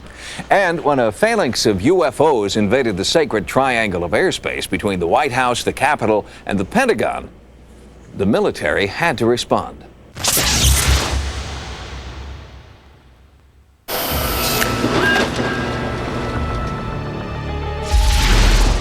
In the summer of 1952, one of the most enormous waves in the history of the UFO phenomenon erupts all over the United States. And it is climaxed by a really startling instance which happened in Washington, D.C. in July, when all kinds of objects are seen over the nation's capitals, tracked on radars by 3 airports in the Washington, D.C. area. Newspaper reporter Stephen Johnson. The U.S. Air Force was concerned enough about it that they scrambled quite a few flights of aircraft over a several-week period to pursue these radar sightings. Some of the pilots, when they got airborne, were able to get radar fixes on these objects and pursue them. There's so much alarm that the intelligence channels are clogged up, that if the Soviet Union or some other enemy had chosen that moment to invade the United States, there's no way the messages would have gotten through. The Washington, D.C. sightings made international headlines. The security breach was of grave concern to our strongest ally, Great Britain. Prime Minister Winston Churchill reportedly resented being kept in the dark. Prime Minister Sir Winston Churchill demanded to know from his air staff what was going on. And several weeks went by and the answer came back from the air staff: Prime Minister, there's nothing to worry about, it's all nonsense. Even the radar sightings can be explained in terms of pigeons with metal rings round their legs. There's nothing to it at all. Wrong. The Prime Minister was misinformed by his obviously ignorant air staff, because at that very time the authorities in the States were desperately concerned about the UFO phenomenon. They even acknowledged that 20% of official reports from pilots and so forth could not be explained at that time. And the American public was seeing more and more saucers every day. And then along came Delbert Newhouse. Delbert Newhouse was a Navy photographer, and he and his family were traveling near Tremonton, Utah in July 1952, when he and his wife looked out the window of their car and saw these silvery disc-shaped objects maneuvering and banking in the sky. And Newhouse grabbed his movie camera, ran outside, and took film of these. This is among the first UFO films ever shot. And after more than 45 years, these objects remain unexplained. And the fact that they were captured by a Navy photographer makes this sighting unimpeachable. Mr. Newhouse spent his career in the U.S. Navy aviation, and he was unable to even place these objects as being something close to an experimental vehicle. The Newhouse film provides an extremely rare opportunity to see what tens of thousands of Americans were seeing in 1952. Never before or since have so many UFOs been reported by credible eyewitnesses, and the Blue Book sightings for 1952 are 10 times larger than for any other year. One sighting during the Great American Flap of 52 stands out as a landmark case in the 100-year history of UFO cover-up. On August 19, 1952, in West Palm Beach, Florida, Scoutmaster Sonny Desvergers was driving home with some of his scouts when he claimed to have been burned by a flying saucer attack. Does this look like it is the place, Chuck, or can you tell for sure? This looks somewhat like it, yes. I mean, I just pull off into here. Carl Flock has located one of the eyewitnesses to the historic UFO encounter. Chuck Stevens was a 12-year-old Boy Scout in 1952. Okay, now let's see. Now you guys, you stayed with the car back on the road, is that right? Yes, we did. Okay. And then let's see, he came in straight off the road and straight back into here? Went straight back into the woods, yes. Carl hoped to jog Chuck's memory of the event by walking him back to the area where the scouts had had their terrifying UFO encounter. Well, I believe initially when we were heading south on Military Trail, we saw one white light where light shouldn't be. Chuck recalled the night clearly. The weekly scout meeting had just ended, and Scoutmaster DeVergers was taking Chuck and two of his friends home. Suddenly, lights appeared in the sky over a stretch of deserted farmland, and Desverger's first thought that a plane may have crashed. The Scoutmaster stopped the car, and Chuck recalls watching the lights hover overhead for several minutes. When the lights didn't move on, Sonny Desvergers got out of the car and told the boys to wait there. If he wasn't back in 15 minutes, he told the boys, they were to run to a nearby farmhouse and call the sheriff. Chuck Stevens remembers watching the Scoutmaster descend into the woods toward the UFO. The boys waited, unaware that Sonny Desvergers would eventually re-emerge with a fantastic story to tell.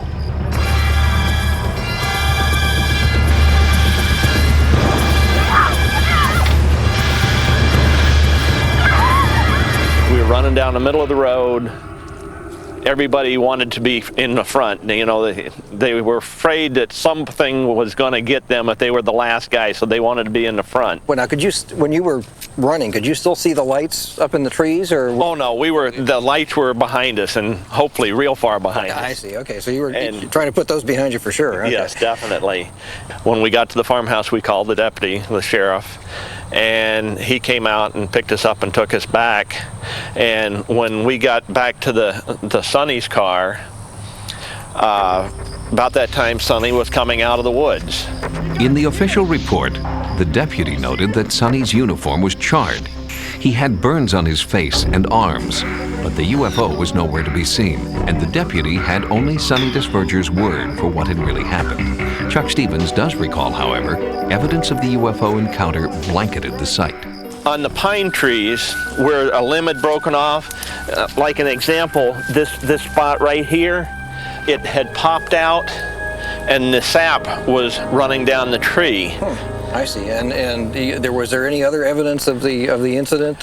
Anything that was dropped on him? Or the vegetation around there was wilted looked like what I took from intense heat, and we had reportings later that their findings was that the soil in the area that Sonny had indicated was singed or heated immensely 16 to 18 inches below the ground surface. Now, declassified Blue Book files back up the remembrances of a 12-year-old boy, and the once secret report reveals that it isn't just ufologists who've been interested in this case. Page after page of data, photo after photo of the site, physical evidence taken by Air Force personnel just hours after the incident. It's all still part of the government file on the Scoutmaster incident. The one feature of this case that is extremely puzzling, because otherwise it could easily be written off and would have been a long time ago as a hoax, is the physical evidence embodied in the vegetation that was collected by the Air Force. Although there are some possible ways to explain it, nobody has satisfactorily done so to date, as far as I know. So why isn't this story as big as Roswell? How did the Air Force keep the lid on a UFO encounter where they had collected real physical evidence? It was simple. The government knew that the best way to silence the story was to let Sonny Desvergers keep talking. He was a braggart, embellishing the story with each retelling. He was branded a liar. Lifelong resident Vicki Oakes remembers what happened next. Well, how was he treated? What was it that caused you to be... He was fired. He was discharged as a scout leader. And he was labeled a liar and a cheat. And I just thought that was horrible. Sonny dropped out of town, dropped out of sight, and has never been heard from since. All attempts to find him have failed. I was rather disgusted with the way the man was treated. And I thought people should have come and seen that there was something, and they should have left him alone. Vicki Oakes also revealed that she saw evidence of Sonny's encounter more than a year later. We were quite surprised to find that there wasn't any growth in that big circle. So it was an area, a circular area? It was a circular area, and it had been burned, singed or something. Anyway, it was there still, as it had been when they left it. And I thought, well, now, why couldn't somebody have come out and found out that his evidence and not treated that poor man so badly. That is the first time that and I think anyone else working on this case have ever heard that there was a long-term effect that had never previously been reported. Further evidence that the government was trying to keep the public away from knowing the truth comes from Lyman Bradford, who saw the 1952 UFO with his own eyes. And I was looking out this way, which is east, and I noticed some type of big ship with lights all over it. It was light enough that I got a good visual view of it, and it was descending, I would guess 60 to 70 feet above the ground level at that time. Lyman did what any 7-year-old would do. He ran and got his father. And his father, a machinist at the local Air Force base, did what any of us would do. He took pictures. The Air Force people who came out here, they took soil samples. Yes, sir, and they took the camera. But the camera never came back. We got the camera back. But sure the film we did not come back. We didn't get the film. Do you recall if your dad tried to get yes, he the did. film back? He inquired about it 2 or 3 times, and he was told, you have to remember now that he was, his paycheck came from there. And I imagine if they told him just forget it, he probably forgot it, But do you recall if there was anything seen on the ground in the way well, from what I get, yes. They came out and they took the samples. Okay. And they had a truck backed in here somewhere, and they took samples, and there was a round circle that was all the grass was like dead. It was just a round. This was the following day. That's the following day. It was all brown. Yes, from heat or gas or something. I don't think there's any question that Lyman's story is significant because it's the first new information in the way of a possible sighting that might confirm what was claimed by the scoutmaster during that about his sighting in approximately the same time. And while the Air Force insists that these old Blue Book files are all they've ever had from the Scoutmaster incident, where is Lyman Bradford's missing film? Where is the physical evidence being kept? And where is Sonny Desvergers and the secrets he may have taken with him to the grave? Coming up next, 2 Texas cops are tracked by a UFO and then find themselves harassed by men in black. 2 guys showed up at the courthouse. They were wearing dark suits and derby hats. Later on Sightings, a British soldier has a terrifying encounter while protecting England's Area 51. It felt like a sheep getting penned in with this like cone of light around us. One is the loneliest number that you'll ever do.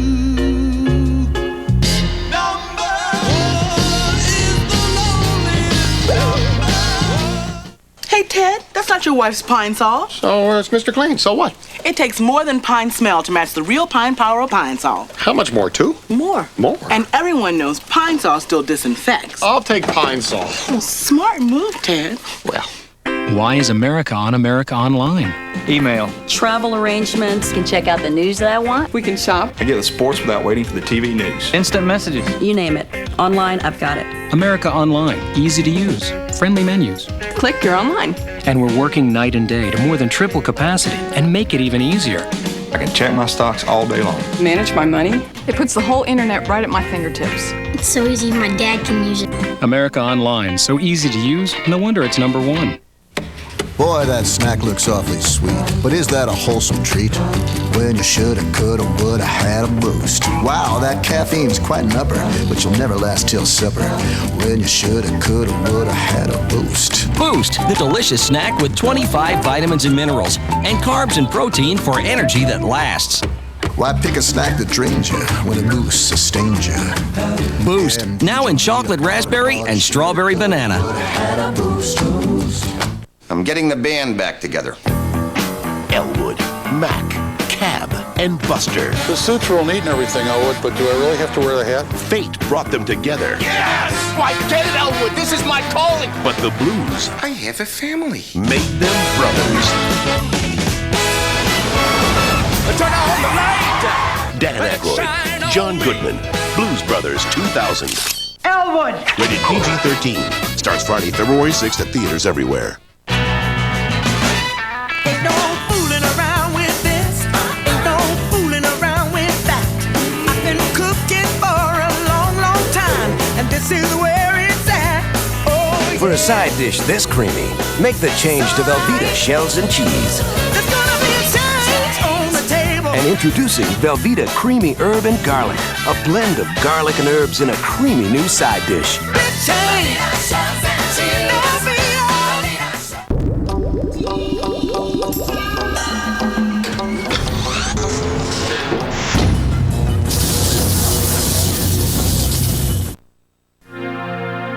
Genital herpes isn't just about worrying over future outbreaks. It's about suppressing them. And it's not only about waiting for an outbreak to begin treatment. It's about suppressing it ahead of time with Valtrex just once a day. Call this number to get product information for Valtrex and a free trial coupon. Remember, even if you don't have symptoms and are on suppressive therapy, it may be possible to spread herpes to others. There is no cure for genital herpes, and Valtrex may not prevent all recurrences. If your immune system is not normal because of advanced HIV disease, bone marrow, or kidney transplant, make sure your doctor knows this to avoid a potentially serious complication. In studies, the most common side effect was headache. See our ad in Life magazine. Don't wait. Call this number today and ask your doctor about Valtrex. It's about suppression. Glaxo Welcome. Breakthrough medicines for everyday living.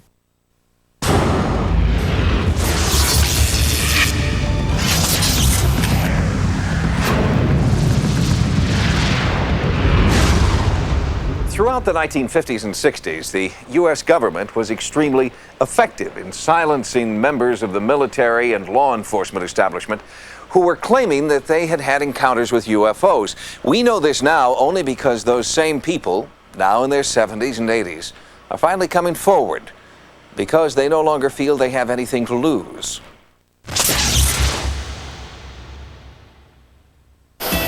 In 1951, Cold War jitters turned into full-scale panic when U.S. military personnel stationed in Iceland spotted several enormous UFOs. Navy Commander Graham Bethune and experts from the Pentagon and Lockheed were brought to Iceland to study the situation. Naturally, their first thought was that the craft was Soviet. But when Bethune and 31 other highly trained aviation experts saw the UFO for themselves, they knew that this was not a Soviet threat. We were flying at 10,000 feet. It was a dark night. And I saw something between us and the horizon, about 40 miles away, on the water. It appeared as though it was a small city we were approaching. But as we got closer, there was a defined image of these lights, and it were in a circle, bright lights on the water. And all of a sudden, the lights went out. The next thing was a small yellow halo on the water. I mean, really small. And that was about 20 to 25 miles away, and it was so big that I thought it was going to go right through us. So I disengaged the autopilot, pushed the nose over, and the next thing you know, I was looking at it right straight on, but it stopped about 200 feet below us, and maybe 1,500 feet, at least that close. And it stayed there a few seconds. We didn't know at the time that they had tracked it, but we did find out later that they had tracked it. The VIP transport escaped, but just 2 years later, another military aircraft flying over Lake Superior would not be so lucky. The Kinross incident occurred on November 23rd, 1953, when a target was tracked at Kinross Air Force Base. An F-89 was sent to pursue this fast-moving, unidentified object that was being tracked on radar. What was observed on radar was the merging of the blip of the F-89 with the blip of the UFO until only the UFO was left. It appeared to the control tower as if the F-89 and its pilot had simply been swallowed up into oblivion. I talked to a pilot who was on that base in 1953. And he told me there were two schools of thought. One was that the aircraft went intact into the lake, and because it went intact, it sank with no wreckage being seen on the surface. The other school of thought, the much larger school of thought, was that the flying saucer took it. That case is not in the Project Blue Book files. You would expect it to be there. The only reference in the Project Blue Book files is a note that this was not a UFO sighting, but it is in fact an aircraft accident, debunking the entire UFO phenomenon. Why is the government working so hard to convince the UFO community there's nothing to it? Why do they care what we think? The only answer I can come up with is there's something to it, and they're attempting to keep that buried by taking us in the wrong direction. There were a few rare voices during the UFO Cold War that did speak out. And one of the most famous was a police officer named Lonnie Zamora. His encounter with an egg-shaped craft outside Socorro, New Mexico, would change the face of ufology forever. Socorro is a quiet little town now, but 3 decades ago, the place was swarming with reporters who all wanted to talk to this man. Lonnie Zamora remains at the center of an historic and controversial UFO event, and on this day, took sightings back to the site of his 1965 close encounter. I could see a white object sitting between those two bushes over there, and I had to come real slow because this was a messed up road, had big rocks on it and everything. I got out of the car and glanced down to the arroyo there, and I saw this white-looking object. It was sort of a big egg shape, bigger than a car. Those are the exact bushes that were there, and the craft was sitting right in between them two. So I started down to see what it was, and then I heard this big boom in the bottom, and the fire came off the bottom. So I started running behind my police car to take cover. I could feel the heat off that because it was windy like now. And then it gradually pulled up about 20, 30 feet and stayed there for a while and then just took off. Zamora called for backup, and when 2 state troopers arrived, they too saw the evidence. We came down here and we saw this big rock right down here. It was still on fire. And then we saw the imprints of the legs of the craft, and there was 4 of them. And then we saw this footprints are on here. It is one of the only cases in the Project Blue Book files labeled as unidentified where the witness claimed to have seen the creatures from inside the craft. Hector Quintanilla, who headed Project Blue Book and an utter skeptic, admitted in writing in an article that he did in a then classified CIA journal called Studies in Intelligence that this was a case they couldn't explain, and more than that, he firmly believed that Zamora really did see something, a solid flying machine of some kind that the Air Force has never been able to explain. This is one of the most intriguing and to me, indicative of alien visitation cases that we've got on the books. The official explanation was that Lonnie Zamora had seen the test flight of a lunar lander and did not seem troubled by the fact that what Zamora described was egg-shaped and smooth, not trapezoidal in texture. Then, later that same year, another UFO was sighted by 2 police officers, and this time the government couldn't come up with an explanation at all. At the Houston Chronicle, staff reporter Stephen Johnson has investigated what is known as the McCoy Goods sighting. His research is now on the Chronicle's website. And this was a 1965 sighting, and these were 2 Brazoria County deputy sheriffs, very upright, stalwart law enforcement officers. And their sighting was investigated by the Air Force. It was reviewed by many private UFO researchers, and their reputation was such that nobody ever really questioned their testimony about what they saw, and what they saw was very amazing. Using the information on the website, sightings traveled to the sleepy Texas town of Columbia. It was here that we met up with eyewitness Billy McCoy.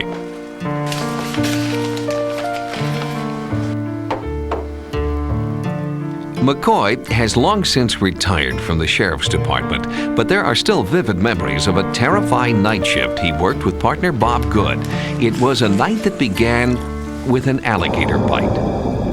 Bob's an ex-game warden, and he had a little small 2 or 3 foot alligator in one pond. He said he was moving that alligator from that pond to another one, and it had bit him on the finger. And he unwrapped his finger and showed it was all red, swollen down the back, and red inflamed, kind of seeping, bloody-looking water out of it. Looked pretty bad. At about 11 o'clock or shortly after 11, we had come back onto Highway 36, and I noticed this brilliant light back over towards the San Bernard River area. A smaller blue light seemed to appear right out of it and go a short ways from it and stopped. I called Bob's attention to it, so we pulled over to the side of the road, and that thing was right on top of us. We heard no sound. The purple light was pulsating. It completely inundated us in the patrol car.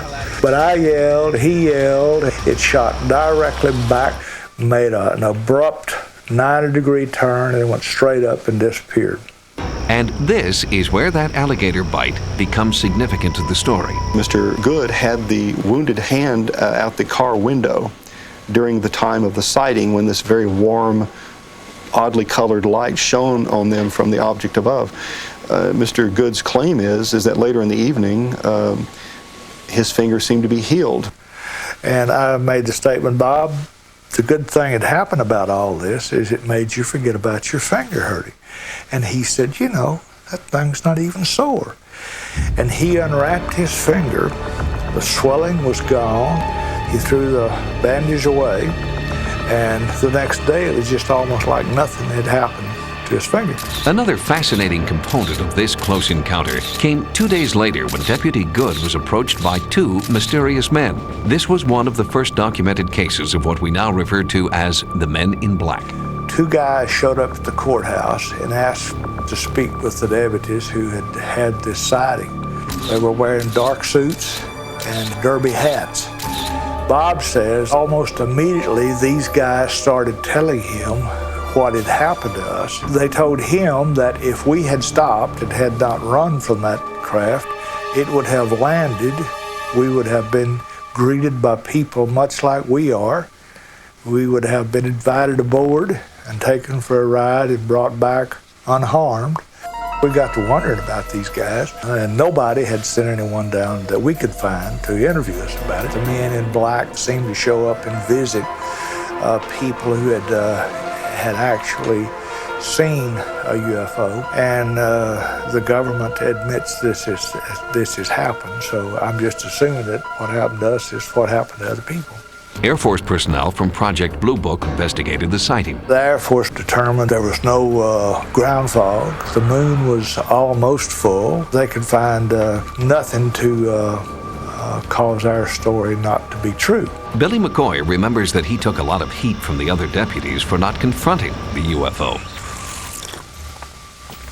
Well, you know, we had guns in the car, had guns on our side. A lot of people have said, gosh, why didn't you shoot at it? Well, you're trying not to shoot at something you don't know what it is, if you don't know what it is. After observing the UFO at close range for more than 15 minutes, Billy McCoy and Bob Good could draw only one conclusion. I have not seen anything that would lead me to believe that we were not being viewed by some craft from another world. And I believe the investigating officer himself concluded that these gentlemen were eminently believable, and that despite the strangeness of it, these individuals were telling the truth. In the 1960s, credible witnesses like McCoy and Zamora were effectively silenced by the threats of mysterious strangers. But now that all of the Blue Book files from their sightings have been declassified and serious researchers are examining the cases, the major players in the great close encounters of the past are coming forward to once again say, watch the skies. The Socorro event had one more extraordinary impact on the world of ufology.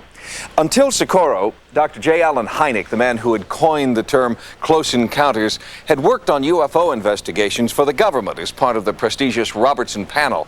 But Socorro convinced Dr. Hynek that the truth about UFOs was being manipulated by the Air Force. And after Socorro, Hynek left his post. The government lost one of its most prestigious spokesmen and gained one of its most ardent critics.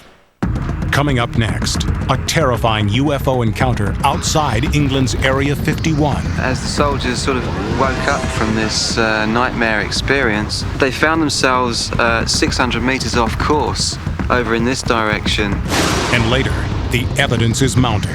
The latest images caught on tape at UFO hotspots around the world.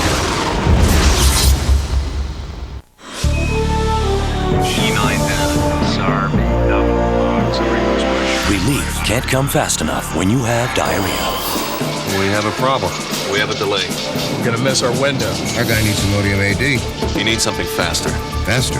Faster. Introducing Imodium Advanced with a new formula that adds a second medicine for more complete relief that's even faster than Imodium AD. Nothing works like new Imodium Advanced. Faster relief you can count on.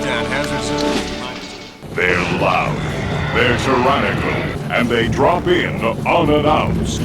No, they're not your relatives, but you should invite them in anyway. Because when you order The Lost World on pay-per-view, you can get a free Lost World action figure from Hasbro and $10 off the upcoming CD-ROM game Trespasser, the digital sequel to The Lost World from DreamWorks Interactive. So order The Lost World on pay-per-view for this earth-shaking offer. Just make sure they wipe their feet. Ever notice that a year goes by quicker these days? Which means the weeks go by quicker. And the days. The minutes. The new supercharged Regal GS has more standard safety features than any car in its class, plus loads of room, so you can pack even more into your supercharged day. Hey, when life is fast... Life is good! The new Regal GS by Buick. Official car of the supercharged family. This is good. Who made this? I did. You spent all day baking this. No. Hold on.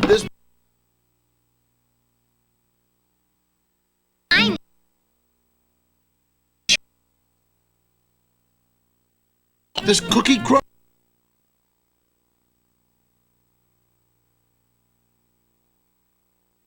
Mine. So then you did bake it? No. Jell-O no bake peanut. You don't bake it. So you did not bake this? Okay.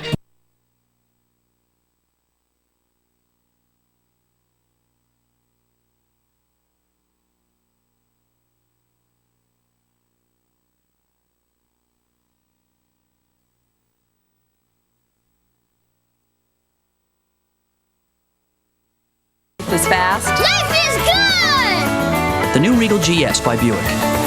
Official car of the supercharged family. This is good. Who made this? I did. You spent all day baking this? No. Hold on. This peanut butter filling? I made it. This chocolate shell? I made it. This cookie crumb crust? That's mine. So then you did bake it? No. Jell-O no bake peanut butter cup. You make it. You don't bake it. So you did not bake this, right? Right. Okay. So then who made it? I did. Jell-O no bake peanut butter cup. No bake one tonight.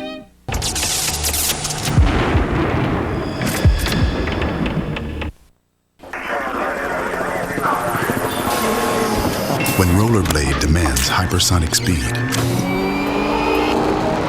when they require fanatical performance, when they crave unfathomable feats, they get it on a Dell computer. In fact, Rollerblade uses Dell computers every day. What can we build yours to do? Call and for just $19.99 we'll build you this Dell Dimension XPS with a 233 MHz Intel Pentium 2 processor, 32 megs of SD RAM, 4.3 gig hard drive, Microsoft Windows 95 and Home Essentials 98, a large screen monitor, 32x max variable CD-ROM, even an AGP video card, and 24-hour tech support. The Dell Dimension XPS with a 233 MHz Intel Pentium 2 processor. Pure performance, just $19.99. Dell, what can we build yours to do?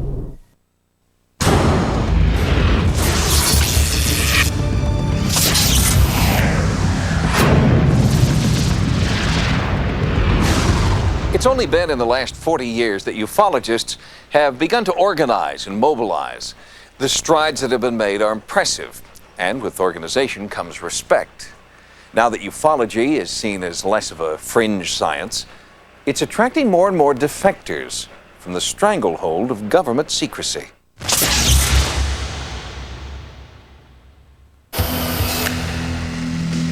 What's still top secret in America isn't anymore in Spain and Belgium. Those countries have broken rank to open up secret UFO reports for public inspection. But not all of Europe is so forthcoming. This is what happened to British ufologist Matt Williams when he tried to get a few questions answered at one particular military base in Great Britain. So you don't want to comment about stories that RAF Rudloe Manor investigated UFOs?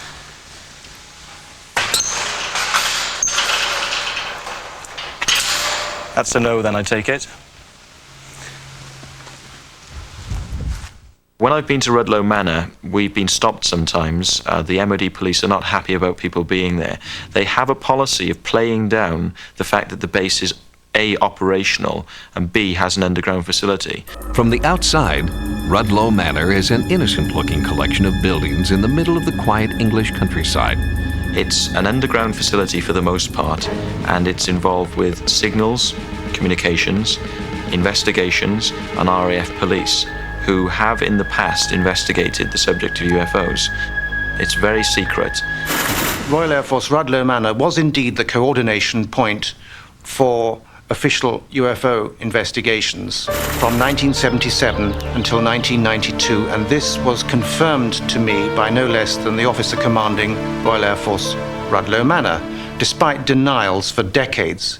But why all the mystery? What secrets could be hidden underground at this military base? There have been UFO sightings, and nearby RAF bases have actually diverted and scrambled aircraft to intercept UFOs. We don't know what these objects were because the files didn't tell us, but certainly that Rudloe Manor, being in the center of this area, has had its own UFO activity. Is it merely a coincidence that one of Great Britain's most secure bases is located in the heart of so much UFO activity? Ufologists and paranormal investigators say no.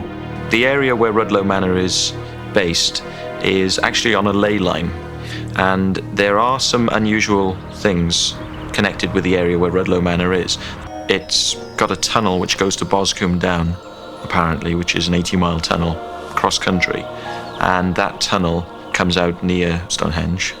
And researchers suggest perhaps the same force that caused ancient people to erect strange monuments here is the same force that is now drawing extraterrestrial visitors. I do believe that there is an extraterrestrial presence. Nick Pope didn't believe in UFOs when he first joined the Ministry of Defense in 1985. But by the time he was transferred to another position within the government, he was no longer a skeptic. 3 years of official research and investigations at the Ministry of Defence gave me access to a huge database of case files from the past, and also, of course, to the sightings that came in during my tour of duty. These are not lights in the sky, these are solid craft getting through our radar systems, sometimes operating very low over military bases. John King is the editor of the British publication UFO Reality. For someone who is completely convinced by the military explanation that all UFO reports can be either put down to fantasy, natural phenomena, or a sighting of some or other military experimental aircraft, I would just remind them of the hundreds and hundreds and hundreds of reports over recent years of a massive black triangular aircraft that is reportedly the size of a football pitch. On one occasion, Belgian Air Force fighters intercepted these triangular UFOs, and one of them jumped, I think, the space of 2,000 meters in less than a second. So quite clearly we were dealing with very advanced technology here. In Belgium, there were about 2,000 reports between 1989 and 1990. Increasingly, here in England, we've been getting reports of the so-called flying triangles. According to researchers, many of these sightings have been made in a 300-square-mile area called the Salisbury Plain. And Salisbury Plain is also where you will find RAF Rudloe Manor and some of the world's most famous sacred sites like Stonehenge and the unexplained mounds and stone circles of Avebury. Behind me now is a good portion of Salisbury Plain, which is pretty much the home of the British Army's training land. There have been a number of sightings across Salisbury Plain, a number of sightings, a number of reports. In 1994, British UFO researcher Reg Presley spotted a mysterious ball of light hovering over Salisbury Plain. He shot several minutes of remarkable videotape. before an unmarked helicopter buzzed his location and then hung ominously nearby. It was clearly an attempt at intimidation, and in most cases, it works. I received a letter from Mark, who's an ex-British soldier. One night during the winter of 1989-1990, he'd been out on night manoeuvres on Salisbury Plain. So basically all it was about 4K march. Mark, a former British soldier who was stationed near the Salisbury Plain, has asked that his identity be hidden and his voice disguised. He still fears reprisals from the British Defence Ministry. So Mark would have been hiking across this open piece of land, and as he approached this copse here, this wooded area here, We got to near the place where we were going to get picked up, and it's just off to our left. and then suddenly this massive craft appearing as if out of nowhere. And it was vast, great big, like triangular craft, and a very strong strobe light beaming down, as if it was looking around for something. And the next thing Mark can remember is a guy dressed all in black flying suits, coming out of the copse, approaching the 6 soldiers, including Mark, holding this rod or prodding thing. Felt like sheep getting penned in, with this like cone of light around us, like almost a buzzing feel about it to your body. As he called it, bluish cone of light that eventually engulfed all 6 soldiers and kind of took over their minds. Very frightening experience. It's like you got no control over it. Something's controlling you. You have no control over it at all. As the soldiers sort of woke up from this nightmare experience, they found themselves 600 meters off course over in this direction, wondering where they were and how on earth they'd got there. I still had this missing time, which was making me pretty agitated. The feelings that go through my head is I was a guinea pig. I'm really angry about it. As more and more witnesses step forward, the hope is that more and more countries will come clean about what they know. Because, insider Nick Pope says, UFOs are still of grave concern to the governments of the world. I know for a fact, of course, that the British government is actively investigating UFOs because that was my job for them for 3 years. The attitude of governments worldwide does indeed vary widely. In my opinion, that is because the majority of governments worldwide don't have access to the full facts. I'm convinced that the United States government knows more about this subject than any other, and therefore they have more reason for covering up information. As more and more documents become declassified, as more and more people arm themselves with information and video cameras, officials can no longer blame every major UFO sighting on comets or clouds or crash test dummies. Does this mean that the government will finally begin telling us everything it knows about UFOs? Coming up, the evidence is mounting.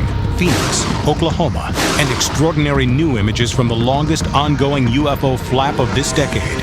Are we getting closer to an answer? The UFO question is not going to be solved until science takes it up and treats it as a science question. In a future where justice is served by computer, mistakes can happen. Time Lock, a Sci-Fi Channel original movie. Saturday at 9 p.m. Eastern.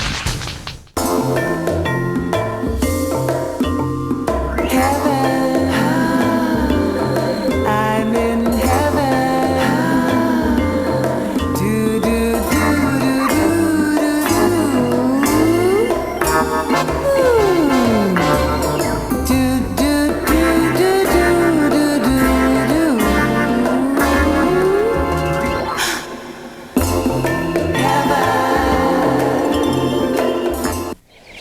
I know you like Fresh Step cat litter, but this one was on sale. So I thought... Just any cat litter just won't do. Fresh Step neutralizes ammonia odor and freshens with every step, so your whole house is fresh. Okay, you win. Fresh Step. fresher with every step. Scoop, now available with baking soda.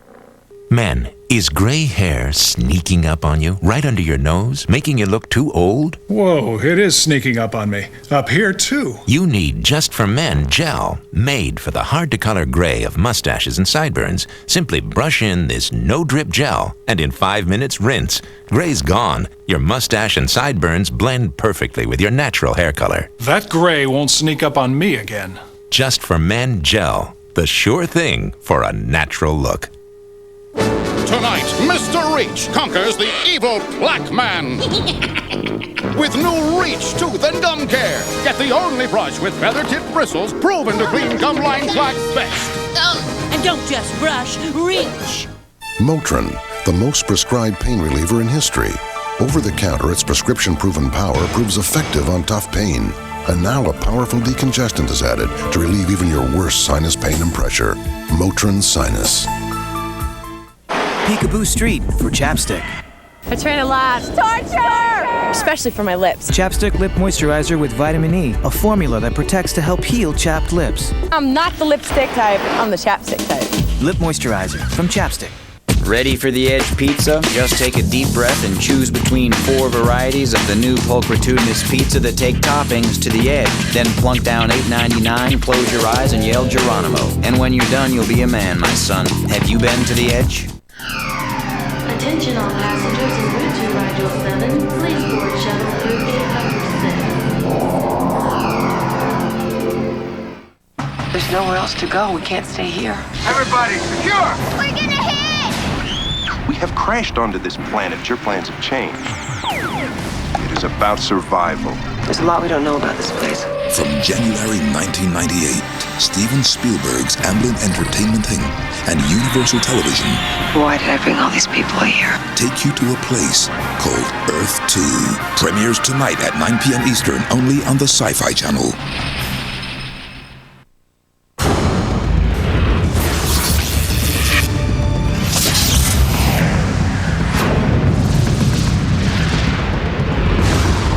A 100 years after Aurora, 50 years since Roswell, it's getting harder and harder for the government to cover up what it knows. Just as technological advances during World War II propelled ufology into a new era, so it is as we enter the next millennium. And now, our toys are so much more sophisticated.